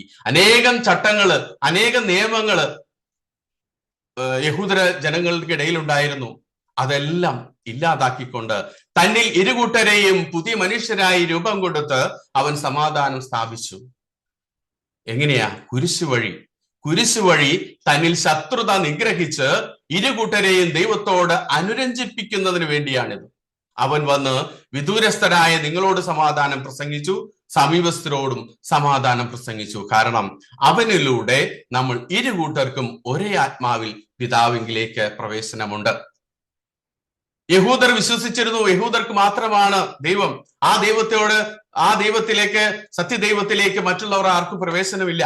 എന്നാൽ ഇവിടെ ഈശോ വന്നിട്ട് പറയുകയാണ്, അവരോടും വിജാതീയരോടും സുവിശേഷം പ്രസംഗിച്ചുകൊണ്ട് നമ്മളോടും സജാതീയരോടും വിജാതീയരോടും സമാധാനം പ്രസംഗിച്ചു. അങ്ങനെ അവനിലൂടെ നമ്മൾ ഇരുകൂട്ടരും ഒരേ ആത്മാവിൽ പിതാവിങ്കിലേക്ക് പ്രവേശനമുണ്ട്. അതുകൊണ്ടാണ് പൗലോസ് പറഞ്ഞു വെക്കുന്നുണ്ടല്ലേ, യഹൂദരെന്നോ ഗ്രീക്കുകാരെന്നോ അടിമയെന്നോ സ്വതന്ത്രനെന്നോ വ്യത്യാസമില്ല, നമ്മളെല്ലാം യേശുക്രിസ്തുവിൽ ഒന്നാണ്, ഒരപ്പന്റെ മക്കളാണ് എന്ന് അവിടെ പറഞ്ഞു വെക്കുന്നത്. ഇവിടെ ഹെബ്രായ ലേഖനത്തിൽ വായിക്കുന്നുണ്ട്, തന്റെ ശരീരമാകുന്ന തിരശീലയിലൂടെ അവൻ നമുക്കായി നവീനവും സജീവവുമായ ഒരു പാത തുറന്നു തന്നിരിക്കുന്നു. എന്താണ് തിരശീല?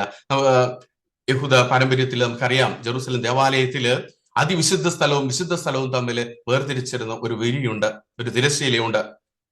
പ്രധാന പുരോഹിതൻ വർഷത്തിൽ ഒരിക്കൽ പ്രവേശിക്കുന്ന ഒരു സ്ഥലമാണ് അതിവിശുദ്ധ സ്ഥലം. അതിവിശുദ്ധ സ്ഥലത്തെ മറച്ചിരുന്ന വിരിയാണ്. ഈശോ തന്റെ കുരിശില് തന്റെ മരണം, അവസാന തുള്ളി രക്തം വരെ ചിന്തിക്കൊണ്ട് മരിച്ച നിമിഷത്തില് നമ്മൾ വായിക്കുന്നുണ്ട്, തിരശീല മുകൾ മുതൽ അടിവരെ കീറിപ്പോയി എന്ന്. തന്റെ ശരീരമാകുന്ന തിരശീലയിലൂടെ അവൻ നമുക്കായിട്ട് ഒരു സജീവവും നവീനമായിട്ടൊരു പാത, അതായത് പിതാവിങ്കിലേക്ക് എല്ലാവർക്കും പ്രവേശനമുണ്ട് എന്ന് അവിടെ ഈശോ പ്രഖ്യാപിക്കുകയാണ്. പ്രിയപ്പെട്ടവരെ, ഈ അനുരഞ്ജനം സാധ്യമാക്കിയതുപോലെ യേശുവിന്റെ കുരിശു മരണത്തിലൂടെയാണ് ദൈവം മനുഷ്യകുലത്തിന്റെ പാപപരിഹാരം സാധ്യമാക്കിയത്.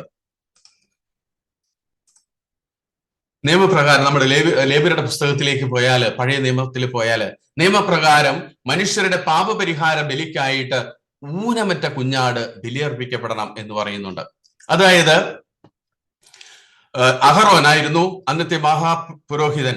ആ അഹറോൻ ഇസ്രായേൽ ജനത്തിന്റെ പാപപരിഹാരത്തിന് വേണ്ടിയിട്ട് 2 ആടുകളെ കൊണ്ടുവരുവാനായിട്ട് പറയും. 2 ആടുകളെ കൊണ്ടുവരുമ്പോ ഒന്ന് കർത്താവിനായി കുറുവീണ ആട്, അത് പാപപരിഹാര ബലിയായി അർപ്പിക്കും. 2ാമത് ആട്, ആ ആടിന്റെ മേല് പാപങ്ങൾ ഏറ്റവും നമ്മളത് വായിക്കുന്നുണ്ട്. ലേവ്യരുടെ പുസ്തകം 16-ാം അധ്യായം 21-ാമത്തെ തിരുവചനത്തില് ഞാൻ അതൊന്ന് വായിക്കാം. 20 മുതലുള്ള തിരുവചനങ്ങൾ നിങ്ങൾ ഈ സെഷൻ കഴിയുമ്പോൾ ഈ അധ്യായം ഒന്ന് എടുത്ത് വായിക്കുന്നത് വളരെ നല്ലതായിരിക്കും. ശ്രീകോവിലിനും സമാഗമ കുടാരത്തിനും ബലിപീഠത്തിനും വേണ്ടി പാപപരിഹാരം ചെയ്തതിനു ശേഷം ജീവനുള്ള കോലാടിനെ കൊണ്ടുവരണം.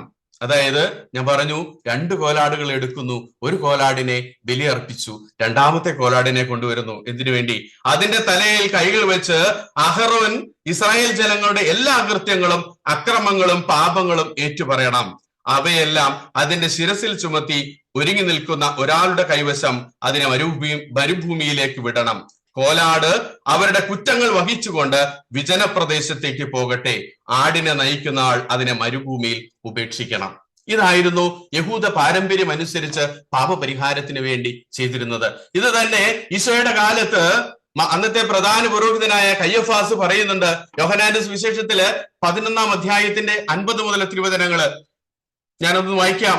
പ്രധാന പുരോഹിതനായ കയ്യഫാസ് പറഞ്ഞു, നിങ്ങൾക്കൊന്നും അറിഞ്ഞുകൂടാ.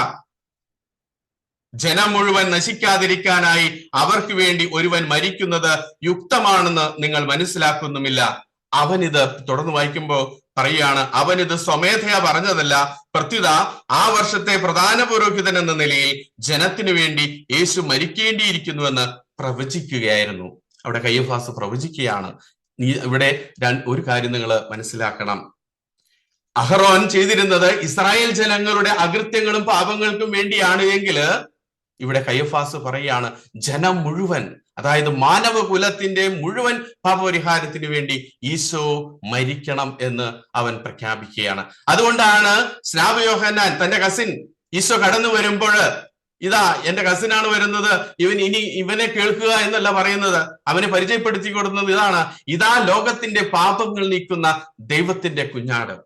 അഹറോൻ രണ്ട് ആടുകളുടെ മേല് പാപപരിഹാരം ചെയ്തുവെങ്കിൽ ഇവിടെ ഈശോയാകുകയാണ് ആ അറക്കപ്പെട്ട കുഞ്ഞാടും അതുപോലെ മരുഭൂമിയിലേക്ക് അയക്കപ്പെട്ട കുഞ്ഞാടും. അതുകൊണ്ടാണ് ഒന്ന് പത്രോസ് 2-ാം അധ്യായത്തിന്റെ 24-ാമത്തെ തിരുവചനത്തിൽ പറയുന്നത്, അവൻ നമ്മുടെ പാപങ്ങൾ സ്വന്തം ശരീരത്തിൽ വഹിച്ചുകൊണ്ട് അവൻ കുരിശിലേറി. കണ്ട, ആ തന്റെ ശരീരത്തിലേക്ക് അവൻ ലോകത്തിന്റെ മുഴുവൻ പാപങ്ങളും വഹിച്ചെടുത്തിട്ട് കുരിശിലേറി മരണം. ഈ 2 ദൗത്യങ്ങളും ഈശോ അവിടെ ചെയ്യുകയാണ്. അത് പ്രിയപ്പെട്ടവരെ, നിഷ്കളങ്കനായ ഒരു മനുഷ്യപുത്രന്റെ മുറിയപ്പെടലിലൂടെ പാപപരിഹാരം സാധ്യമാക്കുകയാണ്. അതുകൊണ്ട് നമുക്ക് ആർക്കും അഹങ്കരിക്കാൻ വകയില്ല. കാരണം നമ്മളൊക്കെ വിലയ്ക്ക് വാങ്ങപ്പെട്ടവരാണ്. പിശാചിന്റെ അടിമത്തത്തിൽ കഴിഞ്ഞ് നമ്മളെ ഓരോരുത്തരെയും ഈശോ തന്റെ രക്തം വിലയായി നൽകിക്കൊണ്ട് വിലയ്ക്ക് വാങ്ങിയിരിക്കുകയാണ്. അതുകൊണ്ട് നമ്മൾ ആർക്കും അഹങ്കരിക്കാനോ നിഗളിക്കാനോ നമ്മുടെ മിടുക്കാണ് എന്ന് പറയാനോ അവകാശമില്ല പ്രിയപ്പെട്ടവരെ. ഈശോ യോഹന്നാന്റെ സുവിശേഷത്തില് 12-ാം അധ്യായത്തിൽ പറഞ്ഞു വെക്കുന്നുണ്ട്, തന്റെ പീഡാസഹനത്തിന് വേണ്ടി ശിഷ്യന്മാർ ഒരുക്കുന്ന സമയത്ത് നമുക്കറിയാം, ഈശോയെ പരീക്ഷിക്കുന്ന സമയത്ത്, മരുഭൂമിയിലെ പരീക്ഷയുടെ സമയത്ത് സാത്താൻ ഈശോയെ ഒരു മലയുടെ മുകളിൽ കയറ്റി നിർത്തിയിട്ട് ഞൊടിയിടയിൽ ഈ ലോകം മുഴുവൻ കാണിച്ചു കൊടുത്തിട്ട് പറയുന്നുണ്ട്, ഞാനാണ് ഈ കാണുന്നതെല്ലാം ഇതിന്റെ അധികാരി, ഞാനാണ്, നീ എന്നെ ഒന്ന് ആരാധിച്ചാല് ഇതെല്ലാം നിനക്ക് തരാം. ഈശോ അവിടെ അക്ഷരം മിണ്ടുന്നില്ല. അവനറിയാം, ഈശോയ്ക്ക് അറിയാം, മനുഷ്യനെ സൃഷ്ടിച്ച് ഏദൻ തോട്ടത്തിലാക്കിയപ്പോൾ ഈ സകലത്തിന്റെ മേലും അധികാരം കൊടുത്തുകൊണ്ടാണ് അവനെ അവിടെ ദൈവമക്കളെ സ്വാതന്ത്ര്യത്തിലൂടെ ജീവിക്കുവാനാണ് ഏദൻ തോട്ടത്തിലാക്കിയത്. എന്നാൽ അവിടെ പിശാചിന്റെ വാക്കിനാൽ തോൽപ്പിക്കപ്പെട്ട് ആദ്യ മാതാപിതാക്കള് പാപം ചെയ്തപ്പോ അവർക്ക് കിട്ടിയിരുന്ന ആ ദൈവമക്കളുടെ സ്വാതന്ത്ര്യവും സകല അധികാരവും പിശാചിന്റെ കാൽക്കീഴിൽ വെച്ചു. ഈ പിശാചിന്റെ കാൽക്കീഴിൽ നിന്ന് സർവ്വ അധികാരവും ഈശോ തിരിച്ചു പിടിക്കുകയാണ് തന്റെ കുരിശുമരണത്തിലൂടെ. ആ കുരിശുമരണം നടക്കുമ്പോഴാണ് ഈ വചനം അനർത്ഥമാകുന്നത്. ഇപ്പോഴാണ് ഈ ലോകത്തിന്റെ ന്യായവിധി. എപ്പോൾ? ഈശോ കുരിശിൽ മരിച്ചപ്പോൾ. ഇപ്പോൾ ഈ ലോകത്തിന്റെ അധികാരി പുറന്തള്ളപ്പെടും. അതെ, ഈശോ കുരിശിൽ മരിച്ചപ്പോൾ ഈ ലോകത്തിന്റെ അധികാരി പുറന്തള്ളപ്പെട്ടു. അതുകൊണ്ടാണ് 14-ാമത്തെ അധ്യായത്തിൽ നമ്മൾ വായിക്കുന്നുണ്ട്, ഈ ലോകത്തിന്റെ അധികാരി വരുന്നു, എങ്കിലും അവൻ എന്റെ മേൽ അധികാരമില്ല. ഈശോയ്ക്ക് അറിയാം, ഞാൻ ഈ ലോകത്തെ മുഴുവൻ രക്ഷിക്കാനായി വന്നവനാണ്, പിശാചിന് എന്റെ മേൽ അധികാരമില്ല. അതുകൊണ്ട് അവിടെ വളരെ വ്യക്തമായിട്ട് ഈശോ പറഞ്ഞു വെക്കുന്നുണ്ട്, ഈ ലോകത്തിന്റെ അധികാരി വരുന്നു, എങ്കിലും അവന് എന്റെ മേല് അധികാരമില്ല. പ്രിയപ്പെട്ടവരെ, പിതാവിന്റെ സന്നിധിയിൽ മനുഷ്യ മക്കളെ നോക്കിക്കൊണ്ട് സാത്താൻ കുറ്റം വിധിച്ചുകൊണ്ടിരിക്കുകയാണ്. ഇവൻ പാപിയാണ്, ഇവൻ മരിക്കേണ്ടവനാണ്, ഇവൻ അഹങ്കാരിയാണ്, ഇവൻ ക്ഷമിക്കാൻ പറ്റാത്തവനാണ്, ഇവൻ ക്ഷമ കൊടുക്കാത്തവനാണ്. ഇങ്ങനെ നിരന്തരം നമ്മുടെ കുറ്റങ്ങൾ പറഞ്ഞുകൊണ്ട് നമ്മളെ കുറ്റപ്പെടുത്തിക്കൊണ്ടിരിക്കുന്ന, മറുമറ ചെയ്യുന്ന ഒരു സാത്താനെയാണ് നമ്മൾ കാണുന്നത്. അതുകൊണ്ടാണ് ഈശോ കുരിശിൽ മരിച്ചപ്പോൾ ഈ വെളിപാട് പുസ്തകത്തിൽ നമ്മൾ വായിക്കുന്നുണ്ട്, സ്വർഗത്തിൽ ഒരു വലിയ സ്വരം വിളിച്ചു പറയുന്നത് ഞാൻ കേട്ടു, ഇപ്പോൾ മുതൽ നമ്മുടെ ദൈവത്തിന്റെ രക്ഷയും ശക്തിയും രാജ്യവും അവിടുത്തെ അഭിഷിക്തന്റെ അധികാരവും ആഗതമായിരിക്കുന്നു. എന്തെന്നാൽ നമ്മുടെ സഹോദരരെ ദുഷിക്കുകയും രാപകൽ ദൈവസമക്ഷം അവരെ പഴി പറയുകയും ചെയ്തിരുന്നവൻ വലിച്ചെറിയപ്പെട്ടു. അതേ പ്രിയപ്പെട്ടവരെ, ഈശോ കുരിശിൽ തൂങ്ങി മരിച്ച ആ നിമിഷം, ആ മരണം സാധ്യമായപ്പോൾ നമ്മളെ പഴി പറഞ്ഞിരുന്ന, നമ്മളെ നിരന്തരം ദുഷിക്കുകയും പഴി പറയുകയും ദൈവസമക്ഷം നമ്മളെ കുറ്റപ്പെടുത്തുകയും ചെയ്തിരുന്ന പിശാച് വലിച്ചെറിയപ്പെട്ടു എന്ന് വെളിപാട് പുസ്തകത്തിൽ വായിക്കുന്നു. അതെ പ്രിയപ്പെട്ടവരെ, നിരന്തരം നമ്മളെ ഇപ്പോഴും കുറ്റപ്പെടുത്തിക്കൊണ്ടിരിക്കുന്ന പിശാച് ആ ചിത്രത്തിൽ നിങ്ങൾക്ക് കാണാം. അപ്പോ ദൈവം നമ്മൾ പിതാവിനോട് നമുക്ക് ഓരോരുത്തർക്കും വേണ്ടി അവിടുന്ന് മധ്യസ്ഥം വഹിക്കുന്നുണ്ട്. പിതാവേ, ഇവൻ ചെയ്യുന്ന ഈ പാപത്തിന് പോലും പിശാച് ഓരോ പാപങ്ങൾ പറയുമ്പോൾ ദൈവം ഈശോ നമുക്ക് വേണ്ടി പറയാണ്, പിതാവേ, ആ കുറ്റത്തിന് കൂടി ഞാൻ പരിഹാരം ചെയ്തു കഴിഞ്ഞു എന്ന് നിരന്തരം നമുക്ക് വേണ്ടി മധ്യസ്ഥം വഹിച്ചുകൊണ്ട് നമുക്ക് വേണ്ടി വാദിച്ചുകൊണ്ടിരിക്കുന്ന ഒരു ദൈവപുത്രനായ ഈശോ. അതുകൊണ്ടാണ് പിതാവിന്റെ സന്നിധിയിൽ നമുക്കൊരു മധ്യസ്ഥനുണ്ട്, നീതിമാനായ യേശു ക്രിസ്തു. പ്രിയപ്പെട്ടവരെ, ഈശോ കുരിശിൽ മരിച്ചതിലൂടെ എല്ലാം പൂർത്തിയായി. ലോകത്തിന്റെ അധികാരി ഈ ദൗത്യം പൂർത്തിയാക്കിയപ്പോൾ ഈ ലോകത്തിന്റെ അധികാരി പുറന്തള്ളപ്പെട്ടു. എല്ലാ അധികാരവും അവന്റെ കയ്യിലേക്ക് വന്നു. ഞാനും നിങ്ങളും മരിക്കേണ്ട സ്ഥാനത്ത് എനിക്ക് വേണ്ടി മരിച്ചവൻ. നോക്ക് പ്രിയപ്പെട്ടവരെ, പാപികളായ ഞാനും നിങ്ങളും മരിക്കേണ്ട സ്ഥാനത്ത് നമുക്ക് ഓരോരുത്തർക്കും വേണ്ടി അവൻ മരിച്ചു. അതുകൊണ്ടാണ് റോമ 5:8 പൗലോസ് പറയുന്നത്, എന്നാൽ നാം പാപികളായിരിക്കെ ക്രിസ്തു നമുക്ക് വേണ്ടി മരിച്ചു. അങ്ങനെ നമ്മോടുള്ള തന്റെ സ്നേഹം ദൈവം പ്രകടമാക്കിയിരിക്കുന്നു. ഞാൻ പലപ്പോഴും ചിന്തിക്കാറുണ്ട് ഈ വചനത്തിലൂടെ കടന്നു പോകുമ്പോൾ ദൈവത്തിന്റെ ഒരു പദ്ധതി എത്ര നമുക്ക് നമ്മുടെ മനുഷ്യ ബുദ്ധിയിൽ ഒന്ന് ചിന്തിച്ചെടുക്കാനായിട്ട് എത്ര പ്രയാസകരമാണ്. കാരണം എത്രയോ വേറെ മാർഗങ്ങൾ ഉണ്ടായിരുന്നു. എന്നാൽ മാനവകുലത്തെ മുഴുവൻ രക്ഷിക്കുവാനായിട്ട് തന്റെ പുത്രനെ ഈ ലോകത്തിലേക്ക് അയച്ചത് മാത്രമല്ല, അവൻ കൊടിയ പീഡനങ്ങളിലൂടെ കടന്നുപോയി അവസാനം കുരിശിൽ മരിച്ച് നമ്മളെ ഓരോരുത്തരെയും രക്ഷിക്കുന്നു.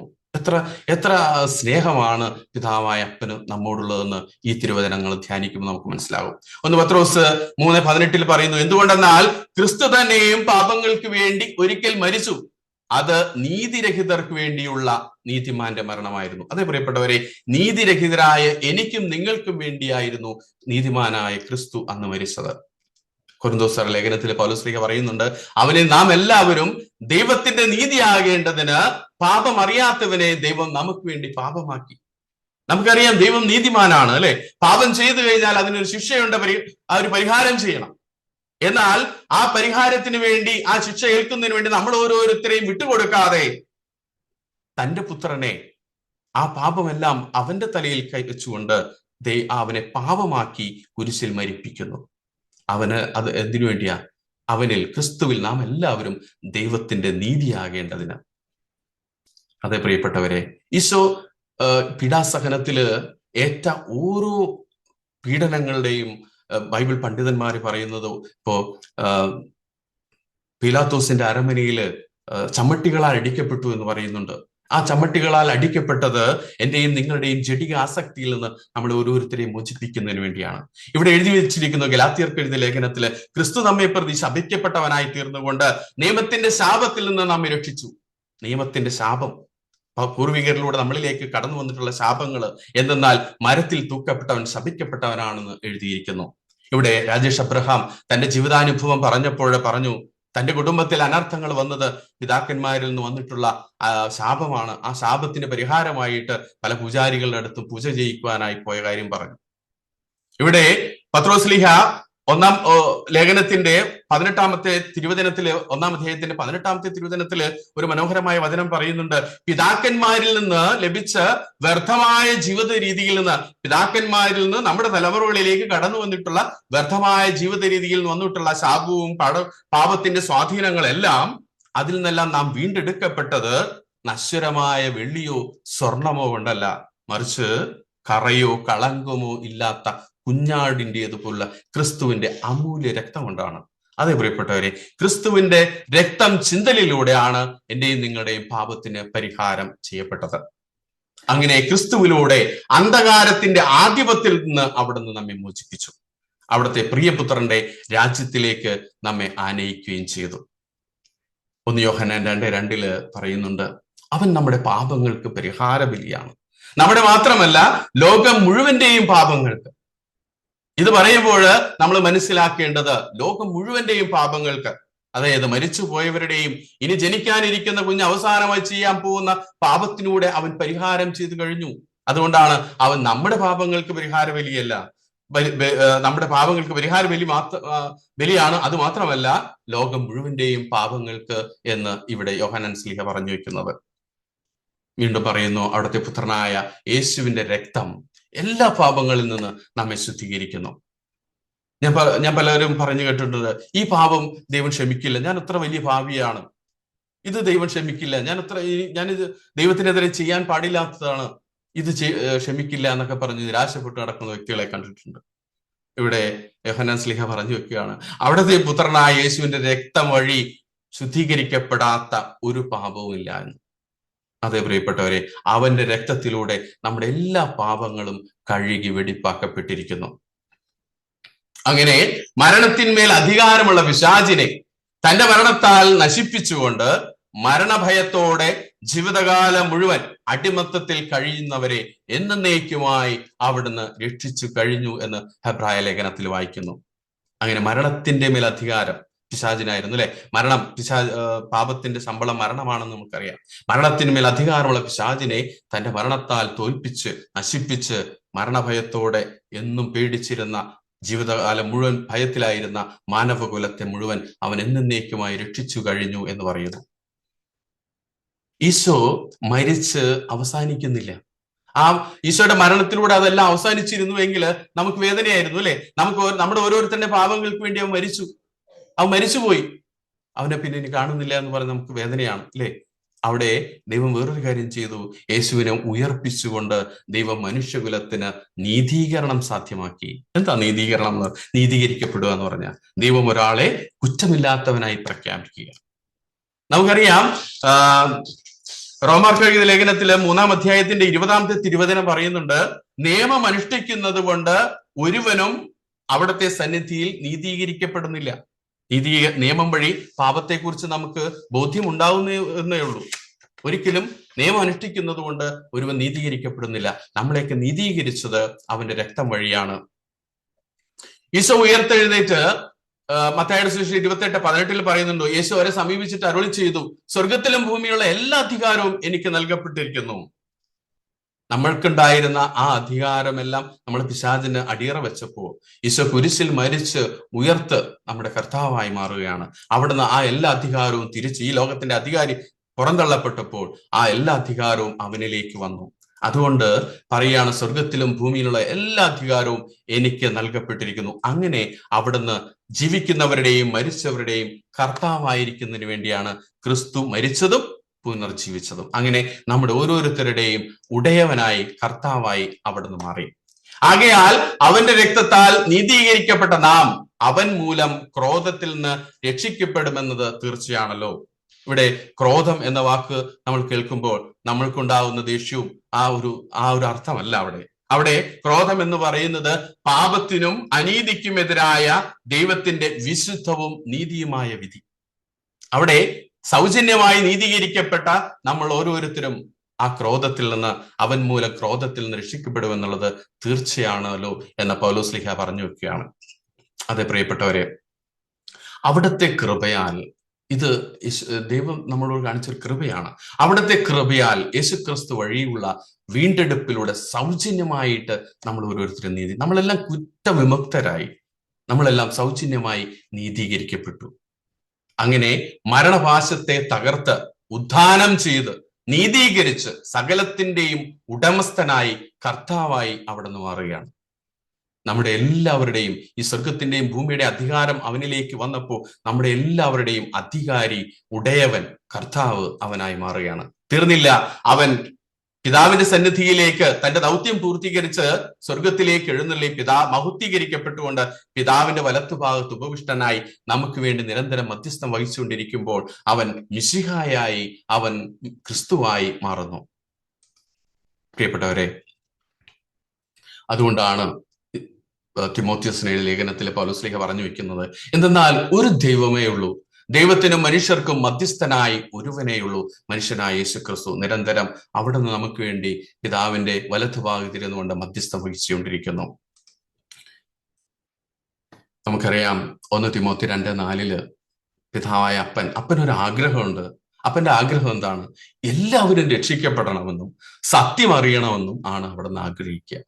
ഒരാൾ പോലും നശിച്ചു പോകാനായിട്ട് പിതാവായ ദൈവം ആഗ്രഹിക്കുന്നില്ല.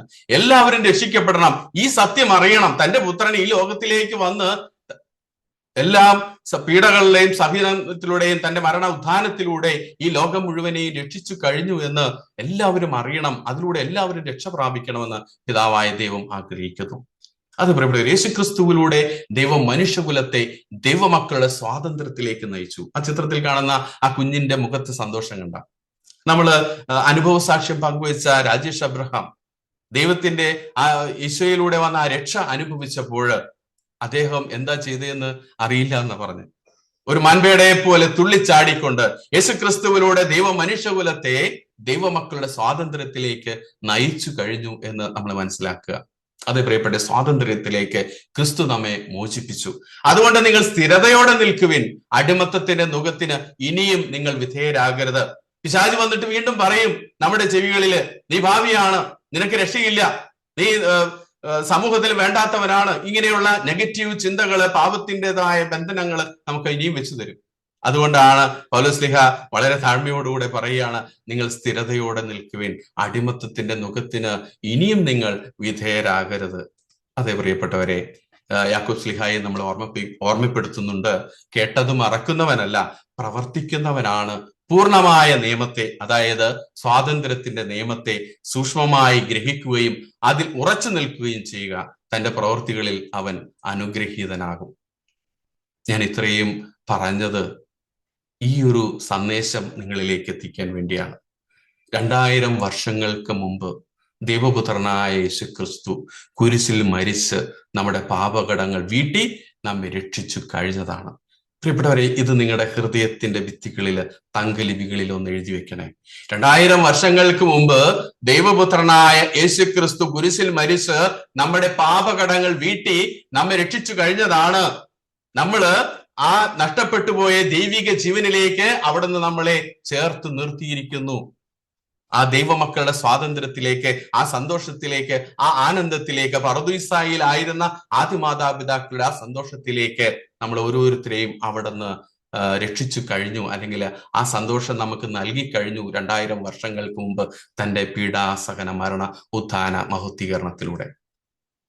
പ്രിയപ്പെട്ടവരെ, ഈ ചിത്രത്തില് നിങ്ങൾ കാണുന്ന ഒരു ഇത് കാണുന്നു. അവൻ മരിച്ചു, ഈശോ മരിച്ചു, അതിലൂടെ എൻ്റെ രക്ഷകനായിട്ട് മാറി, അല്ലെ? യേശു എന്ന പേരിടണം നമ്മൾ കേട്ടു. യേശു എന്ന പകരം ദൈവം രക്ഷിക്കുന്നു. അവൻ കുരിശിൽ മരിച്ചതിലൂടെ അവൻ എൻ്റെ രക്ഷകനായിട്ട് മാറി. അവൻ ഉയർത്തെഴുന്നേറ്റതിലൂടെ സർവ്വത്തിന്റെയും അധികാരി അവനായി മാറി. അവൻ എൻ്റെ കർത്താവായി മാറി. അവൻ പിതാവിന്റെ സന്നിധിയിലേക്ക് എഴുന്നള്ളി പിതാവിന്റെ വലത്തുഭാഗത്ത് മഹുദ്ധീകൃതനായി ഉപവിഷ്ടനായപ്പോൾ അവൻ മിശിഹായായി, അഭിഷിക്തനായി, ക്രിസ്തുവായി. ഇതാണ് നമ്മൾ കർത്താവ് ഈശോ മിശിഹ എന്ന് പറയുന്നത്. ഞാൻ ആദ്യമേ നിങ്ങളോടൊരു കാര്യം പറഞ്ഞിരുന്നു. സ്വർഗത്തിൽ നിന്ന് മാലാഖമാർ അട്ടിടയന്മാരോട് പറഞ്ഞു, ഇതാ നിങ്ങൾക്കായി ഒരു രക്ഷകൻ, കർത്താവായ ക്രിസ്തു ഇന്ന് ജനിച്ചിരിക്കുന്നു. കർത്താവായ ക്രിസ്തു മിശിഹ, യേശു രക്ഷകൻ. ഇതാണ് നമ്മൾ കർത്താവ് ഈശോ മിശിഹ എന്ന് പറയുന്നത്. പ്രിയപ്പെട്ടവരെ, നമുക്ക് സന്തോഷിക്കാം, ആനന്ദിക്കാം. യേശുക്രിസ്തുവിലൂടെ ദൈവം നൽകിയ രക്ഷയുടെ ആഴവും പരപ്പും ആസ്വദിക്കാനായിട്ട് നമുക്കൊന്ന് പരിശ്രമിക്കാം. ക്രിസ്തുവിൽ അഭിമാനിക്കുന്ന, രക്ഷയുടെ സ്വാതന്ത്ര്യം ആസ്വദിച്ച് ജീവിക്കുന്ന സാക്ഷ്യത്തിന്റെ സമൂഹമായി തീരാൻ നമുക്ക് പ്രതിജ്ഞാബദ്ധരാകാം. പ്രിയപ്പെട്ടവരെ, ഈ ഒരു രക്ഷയുടെ സ്വാതന്ത്ര്യത്തിലേക്ക്, അല്ലെങ്കിൽ ഈ രക്ഷയുടെ അനുഭവത്തിലേക്കാണ് ഈശോ നിങ്ങൾ ഓരോരുത്തരെയും ഇന്ന് ക്ഷണിക്കുന്നത്. ആ ഒരു രക്ഷ നമുക്ക് അനുഭവിക്കുവാനായിട്ട് നമുക്ക് പരിശ്രമിക്കാം. അതിന് ദൈവം നമ്മളെ ഓരോരുത്തരെയും അനുഗ്രഹിക്കട്ടെ എന്ന് പ്രാർത്ഥിക്കുന്നു. കർത്താവ് ഈശോ മിശിഹായ്ക്ക് സ്തുതിയായിരിക്കട്ടെ. ആമേൻ. യേശു രക്ഷകൻ എന്ന നിത്യസത്യത്തെ കുറിച്ച് മനോഹരമായ സ്ലൈഡ് പ്രസന്റേഷനും വചനങ്ങളിലൂടെയും നമുക്ക് മനസ്സിലാക്കി തന്ന തോമസ് അങ്കിളിന് നന്ദി പറയുന്നു. ഇന്ന് മെസ്സേജിന് മാർ ജോയ് ആലപ്പാട്ട് പിതാവ് യാത്രയിലായതുകൊണ്ട് എത്തിച്ചേരുകയില്ലെന്ന് അറിയിച്ചിട്ടുണ്ട്. പിതാവിനെ ഏൽപ്പിച്ചു തന്നിരിക്കുന്ന സത്യങ്ങളെയും ശുശ്രൂഷ ജീവിതത്തെയും നമുക്ക് പ്രാർത്ഥനയിൽ ഓർക്കാം. അടുത്തതായി അനൗൺസ്മെന്റ്സ് ആണ്. മെയിൻ ഗ്രൂപ്പിലുള്ള എല്ലാവർക്കും അവരവരുടെ സബ് ഗ്രൂപ്പുകൾ ലഭിച്ചു കഴിഞ്ഞു എന്ന് ഉറപ്പുവരുത്തുക. സബ് ഗ്രൂപ്പിൽ ചേർത്തപ്പോൾ പലരുടെയും ഇൻവിറ്റേഷൻ ലിങ്ക് നിങ്ങളുടെ ഇൻബോക്സിൽ വന്നു കിടപ്പുണ്ട്. അത് ആക്സെപ്റ്റ് ചെയ്യുവാനും ശ്രദ്ധിക്കുമല്ലോ. സബ് ഗ്രൂപ്പ് മീറ്റിംഗിൽ എല്ലാവരും പങ്കെടുക്കാൻ ശ്രദ്ധിക്കണമെന്ന് അപേക്ഷിക്കുന്നു. എല്ലാ ദിവസവും സബ് ഗ്രൂപ്പിൽ പോസ്റ്റ് ചെയ്യപ്പെടുന്ന വേർഡ് ഓഫ് ദി ഡേ നിങ്ങളെ എങ്ങനെ സ്പർശിച്ചുവെന്ന് ഒരു വോയിസ് മെസ്സേജായി സബ് ഗ്രൂപ്പിൽ എല്ലാവരും പോസ്റ്റ് ചെയ്യണം. ഓൺലൈനിൽ നടത്തപ്പെടുന്ന പ്രിലിമിനറി കോഴ്സ് 8 ക്ലാസ്സുകൾ മാത്രമുള്ളതാണ്. ഏകദേശം 34 ക്ലാസ്സുകളുള്ള ഫുൾ മിസിയോ കോഴ്സ് എല്ലാ മാസവും കറുകുറ്റി മിസിയോ ഭവനിൽ വെച്ച് താമസിച്ചുള്ള കോഴ്സായി നടത്തപ്പെടുന്നുണ്ട്. അടുത്ത കോഴ്സ് ഫെബ്രുവരി 16 മുതൽ 21 വരെയാണ് ഷെഡ്യൂൾ ചെയ്തിരിക്കുന്നത്. പങ്കെടുക്കുവാൻ താല്പര്യമുള്ളവർ ദയവായി 9746917273 അഥവാ 7012574557 എന്ന ഫോൺ നമ്പറുകളിൽ ബന്ധപ്പെടുക. മിസ്യു ഭവനിൽ 1-2 ദിവസം വന്ന് താമസിച്ച് നിത്യാരാധനയിൽ ഇരുന്ന് ഭാരത മിഷനു വേണ്ടി പ്രാർത്ഥിക്കുവാൻ തയ്യാറായുള്ളവർ ദയവായി അറിയിക്കുക. കുടുംബമായോ അല്ലാതെയോ വരാവുന്നതാണ്. നിങ്ങളുടെ ഇടവകളിൽ കുടുംബ യൂണിറ്റ് നേതൃത്വങ്ങൾക്കും മാതാപിതാക്കൾക്കും മതാധ്യാപകർക്കും ഒക്കെയായി മിസ്യോ ഫുൾ കോഴ്സ് വികാരി അച്ഛന്മാരുടെ അനുവാദത്തോടെ സംഘടിപ്പിച്ചാൽ മിസ്യോ ടീം അവിടെ എത്തി കോഴ്സ് നടത്തിത്തരണമെന്ന് അറിയിക്കുന്നു. മിസ്യോ വൈബ്സ് നമ്മുടെ കുടുംബത്തിൽ നിന്നും എല്ലാ മാസവും മലയാളത്തിലും ഇംഗ്ലീഷിലും പബ്ലിഷ് ചെയ്യപ്പെടുന്ന ഓൺലൈൻ ന്യൂസ് ലെറ്റർ ആണ്. PDF ഫയൽ ആയിട്ടും യൂട്യൂബിൽ ഓഡിയോ ആയിട്ടും നിങ്ങൾക്കത് ലഭ്യമാണ്. നമ്മൾ ഒരു മിഷൻ ആണെന്ന് ബോധ്യം നൽകാൻ ഉതക്കുന്ന അതിൽ വരുന്ന ലേഖനങ്ങളൊക്കെ എല്ലാവരും വായിക്കുവാൻ പരിശ്രമിക്കണേ. എല്ലാ ദിവസവും ഉച്ചയ്ക്ക് 2 മണി മുതൽ 3 മണി വരെ നടത്തപ്പെടുന്ന മിസ്യു മധ്യസ്ഥ പ്രാർത്ഥനയിൽ പങ്കുചേരുവാൻ ആഗ്രഹിക്കുന്നവർ അതാത് ഗ്രൂപ്പ് മെമ്പേഴ്സിനെ അറിയിക്കുക. അനോണിമസ് ആയ ഒരു മെസ്സേജുകൾക്കും ആരും റെസ്പോണ്ട് ചെയ്യരുത്. മിസ്യോ കുടുംബത്തിൽ നിന്ന് പണസംബന്ധമായ ഒരു കാര്യത്തിനായും ആരും നിങ്ങളെ വിളിക്കില്ല. അത്തരം കോളുകളോ മെസ്സേജുകളോ ലഭിച്ചാൽ ഉത്തരവാദിത്തപ്പെട്ടവരെ ഉടനെ വിവരം അറിയിക്കുകയും നമ്പർ ബ്ലോക്ക് ചെയ്യുകയും വേണമെന്ന് അറിയിക്കുന്നു. അടുത്തതായി വൈൻഡപ്പ് സെഷനായി CC ആലിസ് കുട്ടി ആന്റിയെ ക്ഷണിക്കുന്നു. Thank you Benita, thank you very much. നമ്മള് ഈ ഒരു വീഡിയോ നിങ്ങൾ ഈ ദിവസങ്ങളിൽ 1, 2, 3 പ്രാവശ്യമൊക്കെ ഒന്ന് കേൾക്കുന്നത് നല്ലതാണ് കേട്ടോ. എന്ന് പറഞ്ഞാൽ ഇതാ ഏറ്റവും വലിയ സത്യം. ഈശോ ഒരിക്കൽ പറഞ്ഞില്ലേ, നിങ്ങൾ സത്യം അറിയുകയും സത്യം നിങ്ങളെ സ്വതന്ത്രരാക്കുകയും ചെയ്യും. നമ്മൾക്ക് അടിമത്തത്തിലാണെന്നും പുഷ്പാമയും തോമസും രാജേഷും ഒക്കെ പറഞ്ഞതിൽ നിന്നും ഒക്കെ നമുക്ക് മനസ്സിലായി. ഇത് നമ്മൾ അറിഞ്ഞ് കൊല്ലം 2000 കഴിഞ്ഞു. ദൈവത്തിന്റെ ഭാഗത്തുനിന്ന് ദൈവം ചെയ്യാനുള്ളതെല്ലാം ചെയ്ത് കഴിഞ്ഞതാ. അതില്ല, മരണത്തിന്റെ ആധിപത്യത്തിൽ, അന്ധകാരത്തിന്റെ ആധിപത്യത്തിൽ നിന്ന് അവിടുന്ന് നമ്മെ വിമോചിപ്പിച്ച് അവിടുത്തെ പുത്രന്റെ രാജ്യത്തിലേക്ക് നമ്മളെ കൊണ്ടുവന്നതാ. നമ്മള് ദൈവത്തിന്റെ അവകാശികളും യേശുക്രിസ്തുവിനോടുള്ള കൂട്ടവകാശികളുമാ. ഇതെല്ലാം നമ്മൾ ഇതിനു കൂടെ എല്ലാം അറിയുകയും കേൾക്കുകയും ഒക്കെ ചെയ്തതാ. പക്ഷെ നമ്മളിപ്പോഴും അത് മനസ്സിലാകുന്ന രീതിയിൽ നമ്മുടെ പക്കലേക്ക് ഈ ഒരു സന്ദേശം, ഈ ഒരു സത്യം ഇങ്ങോട്ട് എത്തിയിട്ടില്ലാത്തത് കാരണം ഒരുപാട് പേര് ഇപ്പോഴും ഈ ബന്ധനത്തിൽ കിടന്ന്. നിങ്ങളൊന്ന് ഓർത്തേക്ക്, ഇപ്പൊ ഈ ബെനിറ്റ ഒരിക്കല് എനിക്കൊരു 50,000 രൂപ കടം തന്നായിരുന്നേ. നുണക്കത്ത് പറയാ കേട്ടോ. എന്നിട്ട് ഞാൻ ഇത് കൊടുക്കാൻ പറ്റിയില്ല. ബാജു ഇടയ്ക്ക് ബെനിറ്റയുടെ ഫാദറ് ഇടയ്ക്കിഞ്ഞ് ഒക്കെ അയ്യോ മോളെ കിട്ടിയില്ലെന്നൊക്കെ ചോദിക്കുകയൊക്കെ ചെയ്യും. അങ്ങനെ ഇരിക്കുമ്പോഴാ പുഷ്പാമ്മ ഒരിക്കല് ഒരു 1,00,000 രൂപ അങ്ങോട്ട് അയച്ചു കൊടുത്തു. ഞാനിങ്ങനെ കടക്കാരിയാണെന്നുള്ളത് അറിഞ്ഞപ്പം ബെനിറ്റയ്ക്ക് ഒരു 1,00,000 രൂപ അയച്ചു കൊടുത്തേ. അരിസെന്റ് തന്ന കടമൊക്കെ വീട്ടാനാണെന്നും പറഞ്ഞ് അയച്ചു കൊടുത്തെന്ന് ഓർത്തു. അയച്ചു കൊടുത്താലും ഞാൻ ഫ്രീ ആകുമോ? ഞാൻ വിവരം അറിഞ്ഞില്ലെങ്കിൽ? ഞാനിത് അറിയുമ്പോഴേ ഞാൻ ഫ്രീ ആകുകയുള്ളൂ. ഇതുപോലെ അന്ധകാരത്തിന്റെ ആധിപത്യത്തിൽ നിന്ന് 2000 കൊല്ലം മുമ്പ് ഈശോമിശിയെ രക്ഷിച്ചെങ്കിലും മരണത്തിന്റെ മേൽ അധികാരമുള്ളവരെ നശിപ്പിക്കാൻ വേണ്ടി വന്ന ഈശോ പൂർത്തിയാക്കിയെങ്കിലും നമ്മളിത് അറിഞ്ഞാലല്ലേ നമുക്കിന്ന് ഫ്രീ ആകാൻ പറ്റുള്ളൂ. നിങ്ങൾ സത്യം അറിയുകയും സത്യം നിങ്ങളെ സ്വതന്ത്രരാക്കുകയും ചെയ്യും. ഈ ഒരു സത്യം പണ്ട് ഈശോയെ പരീക്ഷിക്കാൻ പോയ ചെറുത്തം പറഞ്ഞ് ഓർക്കുന്നുണ്ടല്ലോ അല്ലേ? എന്താ പറഞ്ഞത്? ഇതെല്ലാം എന്റേതാ, നീ എന്റെ മുമ്പിൽ ഒന്ന് കുമ്പിട്ട് എന്നെ ഒന്ന് ആരാധിച്ചാൽ ഇത് മുഴുവൻ നിനക്ക് തരാമെന്നൊക്കെ പറഞ്ഞിട്ട് അത് കഴിഞ്ഞ് പിന്നെ ഈശോ പറയുന്നുണ്ട്, യോഹന്നാന്റെ സുവിശേഷത്തിൽ 12, 14 അധ്യായങ്ങളൊക്കെ നമ്മൾ കേൾക്കുന്നുണ്ട്. അതായത് ഇത് ഈ മരണത്തിന്റെ മേൽ അധികാരമുള്ള വരുന്നുണ്ട്, പക്ഷെ അവൻ എന്റെ മേൽ അധികാരം ഇല്ല. എന്നിട്ട് പറയുന്നുണ്ട് അവൻ ഇപ്പോൾ വലിച്ചെറിയപ്പെടും എന്ന് പറഞ്ഞിട്ടാ ഈശോ കുരിശെ മരിച്ചപ്പോ ഇതാ പൂർത്തിയായെന്ന് പറഞ്ഞ് കഴിഞ്ഞു. അതും കഴിഞ്ഞങ്ങ് പോവുക മാത്രമല്ല, ഉയർത്തെഴുന്നേറ്റ് ഇങ്ങോട്ട് വന്നിട്ട് ഈശോ പറഞ്ഞു, എന്താ പറഞ്ഞത്? ഇത് സ്വർഗത്തിലും ഭൂമിയിലുമുള്ള എല്ലാ അധികാരവും എനിക്ക് നൽകപ്പെട്ടിരിക്കുന്നു. ഇനിയും നിങ്ങളുടെ മേൽ ആർക്കും അധികാരം ഇല്ലാതിരിക്കണമെങ്കിൽ എന്റെ കൂടെ നിൽക്കണമെന്ന്. വഴി സത്യം ജീവനാണെന്ന് പറഞ്ഞില്ലേ? ഈ ഒരു വലിയ സത്യം നമ്മളത് വേണ്ട വിധത്തിലൊന്ന് അറിഞ്ഞു കഴിഞ്ഞാൽ പിന്നെ നമ്മളാരും ഇന്ന് ജീവിക്കുന്ന പോലെ ഒന്നും ജീവിക്കല്ലേ. നമ്മുടെ കടമെല്ലാം വീട്ടിയതാ. എത്ര പാപം വർദ്ധിച്ചെടുത്ത് കൃപ അതിലേറെ സമൃദ്ധിയായി കിടക്കുക. ഈ ഒരു വലിയ സത്യം നമുക്കങ്ങോട്ട് ആഴത്തിൽ മനസ്സിലായി കഴിഞ്ഞാൽ നമ്മുടെയൊക്കെ ജീവിത ശൈലി, നമ്മുടെയൊക്കെ മുഖഭാവം ഒക്കെ അങ്ങ് മാറും. ഈ ഒരാഴ്ച നിങ്ങളുടെ ആ സബ് ഗ്രൂപ്പുകളിലൂടെ ഉള്ള മീറ്റിങ്ങും പിന്നെ നിങ്ങളുടെ വചന വിചിന്തനവും ഇതെല്ലാം ഈ ഒരു സത്യം അതിന്റെ ആഴത്തിൽ നമുക്കൊന്ന് മനസ്സിലാക്കാനുള്ള അവസരമാണെന്ന് ഓർത്തോണം. ഇത് അതായത് ഈ ഒരു സത്യം നമ്മൾ അറിഞ്ഞു കഴിഞ്ഞാൽ പിന്നെ അയ്യടാ നമ്മൾ അതോടുകൂടി അങ്ങ് ഫ്രീ ആകും. അപ്പൊ അത് ഈ വചനം നമ്മൾ കേട്ട് കേട്ട് കേട്ട് വേണം നമുക്ക് വിശ്വാസം വരാൻ. വിശ്വാസവും മാനസാന്തരവും ഒക്കെ വന്നാൽ അതൊക്കെ അടുത്ത ആഴ്ച നമ്മൾ കേൾക്കാൻ പോകുന്ന കാര്യങ്ങളാണ്. ഇപ്പം ഈ ഒരാഴ്ച നമ്മൾ അറിയേണ്ടത് ദൈവത്തിന്റെ ഭാഗത്തു നിന്ന് നമ്മളെ വീണ്ടെടുക്കാൻ, നമ്മളെ രക്ഷിക്കാൻ, മരണത്തിന്റെ മേൽ അധികാരമുള്ളവരെ നശിപ്പിച്ച് ദൈവം ചെയ്യേണ്ടതെല്ലാം യേശുക്രിസ്തുവിലൂടെ ചെയ്തു കഴിഞ്ഞു. അപ്പോസ്തല പ്രവർത്തനങ്ങൾ 10-ാം അധ്യായത്തിൽ പറയുന്നുണ്ടല്ലോ, രക്ഷ പ്രാപിക്കാൻ ആകാശത്തിൽ ഭൂമിക്ക് മേൽ ആകാശത്തിൽ വേറെ ഒരു നാമവും നൽകപ്പെട്ടില്ലെന്ന് പറഞ്ഞാൽ ഒരു നാമം ഉണ്ടെന്നുള്ളതാണ്. ഈ ഒരു സത്യം ഇത് നമുക്ക് മാത്രമല്ല, ലോകമുള്ള എല്ലാ മനുഷ്യരും ഇത് അറിയണം. ഇത് തോമസൊക്കെ പറഞ്ഞ് നല്ല കൃത്യമായിട്ട് പറഞ്ഞില്ലേ, അവൻ നമ്മുടെ പാപങ്ങൾക്കുള്ള പരിഹാര ബലിയാണ്. നമ്മുടെ മാത്രമല്ല ലോകം മുഴുവന്റെയും. ഇത് നമ്മളൊന്ന് അറിഞ്ഞു കഴിഞ്ഞാൽ നമുക്ക് ആർക്കും ഇതുപോലെ അടങ്ങിയിരിക്കാൻ പറ്റുകയില്ല. ഇപ്പം പെരിറ്റൊക്കെ അനൗൺസ് ചെയ്തില്ലേ, ഇന്നിപ്പോ ഒരു പ്രോഗ്രാം അങ്ങോട്ട് കഴിഞ്ഞതേ ഉള്ളൂ. എന്തോ ഒരു സന്തോഷത്തോടെ അതും കഴിഞ്ഞ് അവർ പോയതെന്നറിയാമോ? ശരിക്ക് നിങ്ങളെല്ലാവരും ഈ ഒരു റെസിഡൻഷ്യൽ കോഴ്സ് നമ്മളെല്ലാവരും അറിയേണ്ടതും എല്ലാവരോടും പറയേണ്ടതുമായ ഈ വലിയ സത്യം നമുക്ക് വേണ്ട വിധത്തിൽ അറിഞ്ഞാലല്ലേ അവരോടൊക്കെ പറയാൻ പറ്റുള്ളൂ.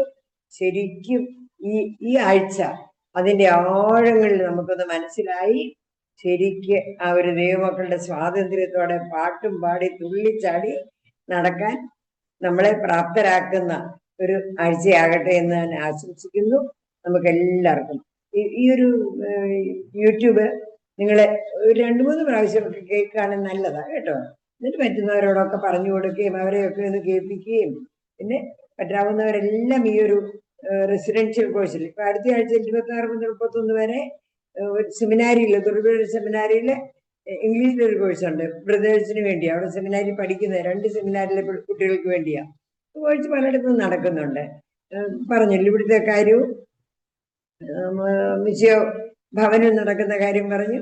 വേറെ ധാരാളം സ്ഥലങ്ങൾ നടക്കുന്നുണ്ട്.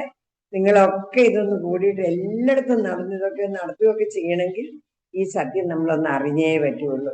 ഇതറിഞ്ഞു കഴിഞ്ഞാൽ നമുക്ക് ആർക്കും ഇപ്പം ഇരിക്കുന്ന പോലെ നടക്കുന്ന പോലെ ആയിരിക്കുന്നത് പോലെ നമുക്കായിരിക്കാൻ പറ്റുകയെന്ന് മാത്രമല്ല അനേകരെ സ്വതന്ത്രരാക്കാൻ നമുക്ക് സാധിക്കുകയും ചെയ്യും. ആ ഒരു വലിയ സത്യം നമുക്കായിട്ട് ദൈവം 2000 കൊല്ലം മുമ്പ് നേടിയെടുത്ത ആ ഒരു മോചനം, രക്ഷ, ജീവന്റെ സമൃദ്ധി, അടിമത്തത്തിൽ നിന്നുള്ള വിടുതല് നമ്മുടേതാകാന് ഈ ഒരു ആഴ്ചയും തുടർന്നുള്ള ആഴ്ചകളും അവസരമാകട്ടെ. ദൈവം നമ്മെ എല്ലാവരെയും സമൃദ്ധമായി അനുഗ്രഹിച്ച് ഈ ഒരു ദൈവമക്കളുടെ സ്വാതന്ത്ര്യത്തിലേക്ക് നയിക്കാനിടയാകട്ടെ എന്ന് ആശംസിക്കുന്നു. ശരിക്കും നിങ്ങൾ ഇതൊന്ന് പല പ്രാവശ്യം ഒന്ന് കേൾക്കുകയും എന്നിട്ട് ബൈബിൾ ആ പറഞ്ഞിരിക്കുന്ന വചനങ്ങളൊക്കെ ഒന്ന് വായിക്കുകയും കേൾക്കുകയും ഈ വിചിന്തനങ്ങളൊക്കെ നടത്തുകയൊക്കെ ചെയ്യുമ്പോൾ ആഴങ്ങളിലേക്ക് പരിശുദ്ധാത്മാവ് നമ്മെ നയിക്കും. പരിശുദ്ധാത്മാവ് സ്വാതന്ത്ര്യത്തിലേക്ക് കൊണ്ടുവന്നു കഴിഞ്ഞാൽ പിന്നെ നമ്മൾ ദൈവമക്കളുടെ സ്വാതന്ത്ര്യത്തോടുകൂടി തുള്ളിച്ചാടി നടക്കാനിടയാകും. അതിനെല്ലാവർക്കും അവസരമാകട്ടെ എന്ന് ആശംസിക്കുന്നു, പ്രാർത്ഥിക്കുന്നു. ദൈവം നമ്മെ എല്ലാവരെയും സമൃദ്ധമായിട്ട് അനുഗ്രഹിക്കട്ടെ. ആമേൻ. Thank you Alice aunty. അടുത്തതായി നമുക്ക് ക്ലോസിംഗ് മെസ്സേജും ബ്ലെസ്സിങ്ങും നൽകാനായി എത്തിച്ചേർന്നിരിക്കുന്ന ഫാദർ ജോമോൻ അത്താഴപ്പാടം അച്ഛനെ ക്ഷണിക്കുന്നു. സ്നേഹമുള്ളവരെ, നിങ്ങൾക്ക് എന്നെ കേൾക്കാമെന്ന് ഞാൻ കരുതിയാണ്. ഹലോ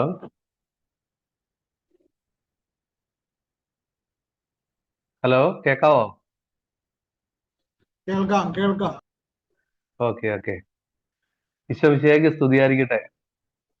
അപ്പോൾ ഈ കൂട്ടായ്മയുടെ ഭാഗമാകാനായിട്ട് സാധിച്ചതിൽ ഒത്തിരി സന്തോഷം.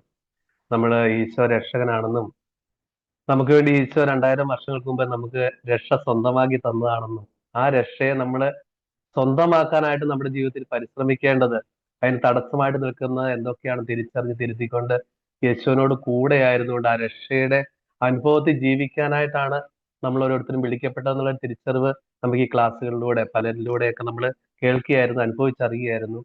അപ്പൊ നമുക്ക് സുവിശേഷത്തിലുടനീളം നമ്മൾ കാണുന്നുണ്ട്, യേശു പറയുന്നുണ്ട്, നീ വിശ്വസിച്ചാൽ നീ രക്ഷ പ്രാപിക്കും. യേശുവിനെ വിശ്വസിച്ചവര് അവരൊക്കെ രക്ഷ പ്രാപിക്കുന്ന അല്ലെങ്കിൽ അനുഗ്രഹം പ്രാപിക്കുന്നവര്, കൃപ സ്വീകരിക്കുന്നവര് യേശുവിലേക്ക് കൂടുതൽ അടുക്കുന്നതായിട്ട് നമ്മൾ കാണുന്നുണ്ട്. നമുക്കറിയാം 12 വർഷമായിട്ട് രക്തസ്രാവമുള്ള ഒരു സ്ത്രീ, അവള് സമൂഹത്തിൽ തിരസ്കരിക്കപ്പെട്ടവളായിരുന്നു. സമൂഹത്തിലേക്ക് അവൾക്ക് കടന്നു വരാൻ സാധിക്കാത്ത, മാറ്റി നിർത്തപ്പെട്ട ഒരു വ്യക്തിയായിരുന്നു. ജീവിതത്തിന്റെ പല അവസ്ഥകളിലൂടെ കടന്നുപോയി, പല സാഹചര്യങ്ങളിലൂടെ കടന്നുപോയിട്ടും അവൾക്കൊരു സൗഖ്യം കിട്ടാനായിട്ട്, ഒരു രക്ഷ പ്രാപിക്കാനായിട്ട് സാധിച്ചിരുന്നില്ല. പക്ഷെ അവൾ ഈശോയെ കുറിച്ച് അറിഞ്ഞപ്പോൾ ഈശോയിൽ മാത്രമേ തനിക്ക് രക്ഷ പ്രാപിക്കാനായിട്ട് സാധിക്കുള്ളൂ, അല്ലെങ്കിൽ കൃപ സ്വീകരി അനുഗ്രഹം പ്രാപിക്കാനായിട്ട് സാധിക്കുള്ളൂ എന്ന് അവൾ ചിന്തിച്ച ആ നിമിഷം ഈശോ അതിനായിട്ടൊരു സാഹചര്യം ഒരുക്കി കൊടുക്കുകയാണ്. എന്റെ കാഴ്ചപ്പാടില് ഈശോ അവൾക്ക് വേണ്ടിയായിരിക്കാം, അല്ലെങ്കിൽ അതുപോലെ ആളുകൾ തിങ്ങി നിറഞ്ഞിരുന്ന ഒരു അവസരത്തില് യേശുവിന്റെ അടുക്കിലേക്ക് അവൾക്ക് എത്തിച്ചേരാനായിട്ട് സാധിക്കുകയില്ല.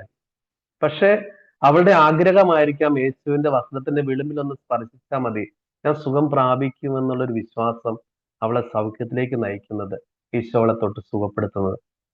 പ്രിയമുള്ളവരെ, നമ്മളൊക്കെ യേശുവിലെ വിശ്വാസത്തിൽ ആഴപ്പെടുവാനായിട്ട് നമുക്ക് സാധിച്ചാൽ നമ്മുടെ ജീവിത സാഹചര്യങ്ങളിലെല്ലാം നമുക്ക് യേശുവിന്റെ കൃപ, രക്ഷയൊക്കെ നമുക്ക് സ്വന്തമാക്കാനായിട്ട് സാധിക്കും.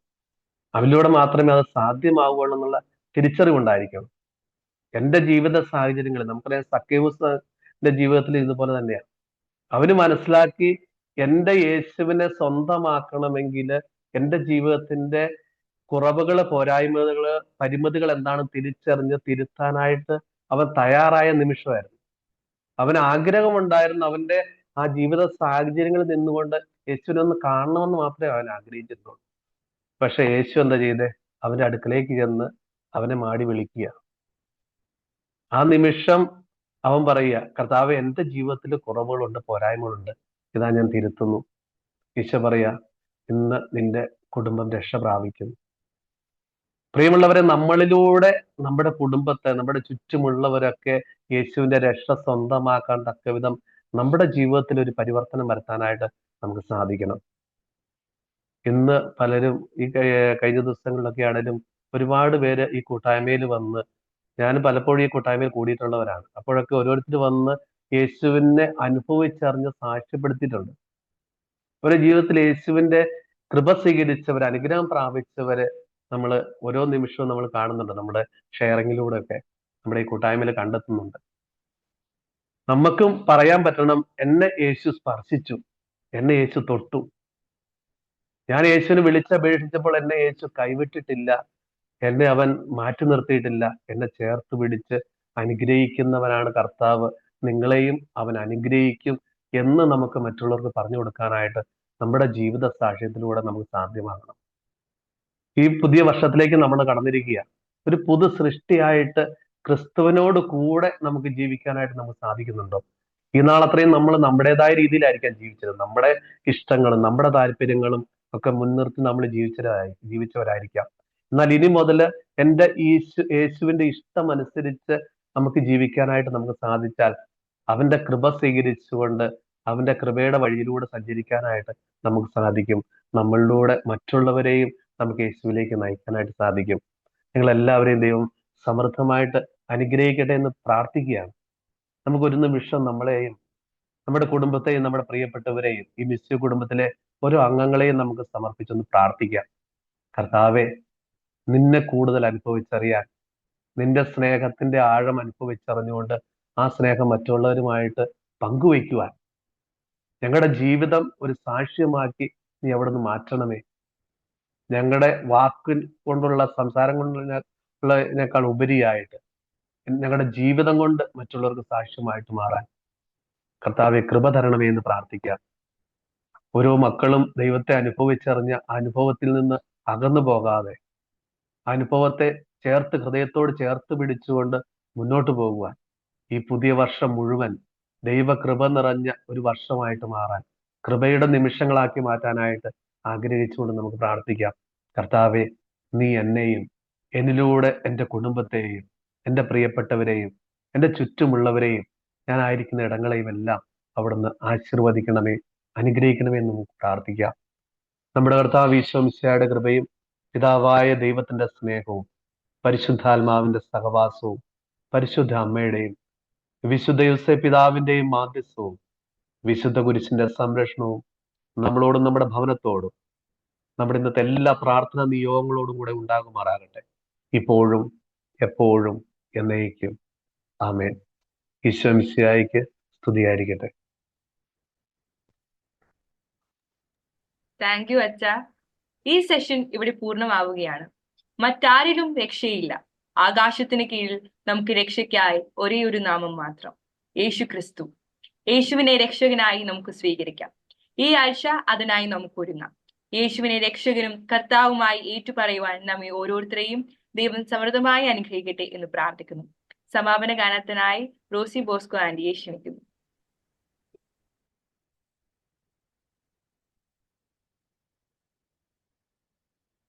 നന്ദിയോടെ ഞാൻ സ്തുതി പാടിടും എൻ്റെ യേശുനാഥ.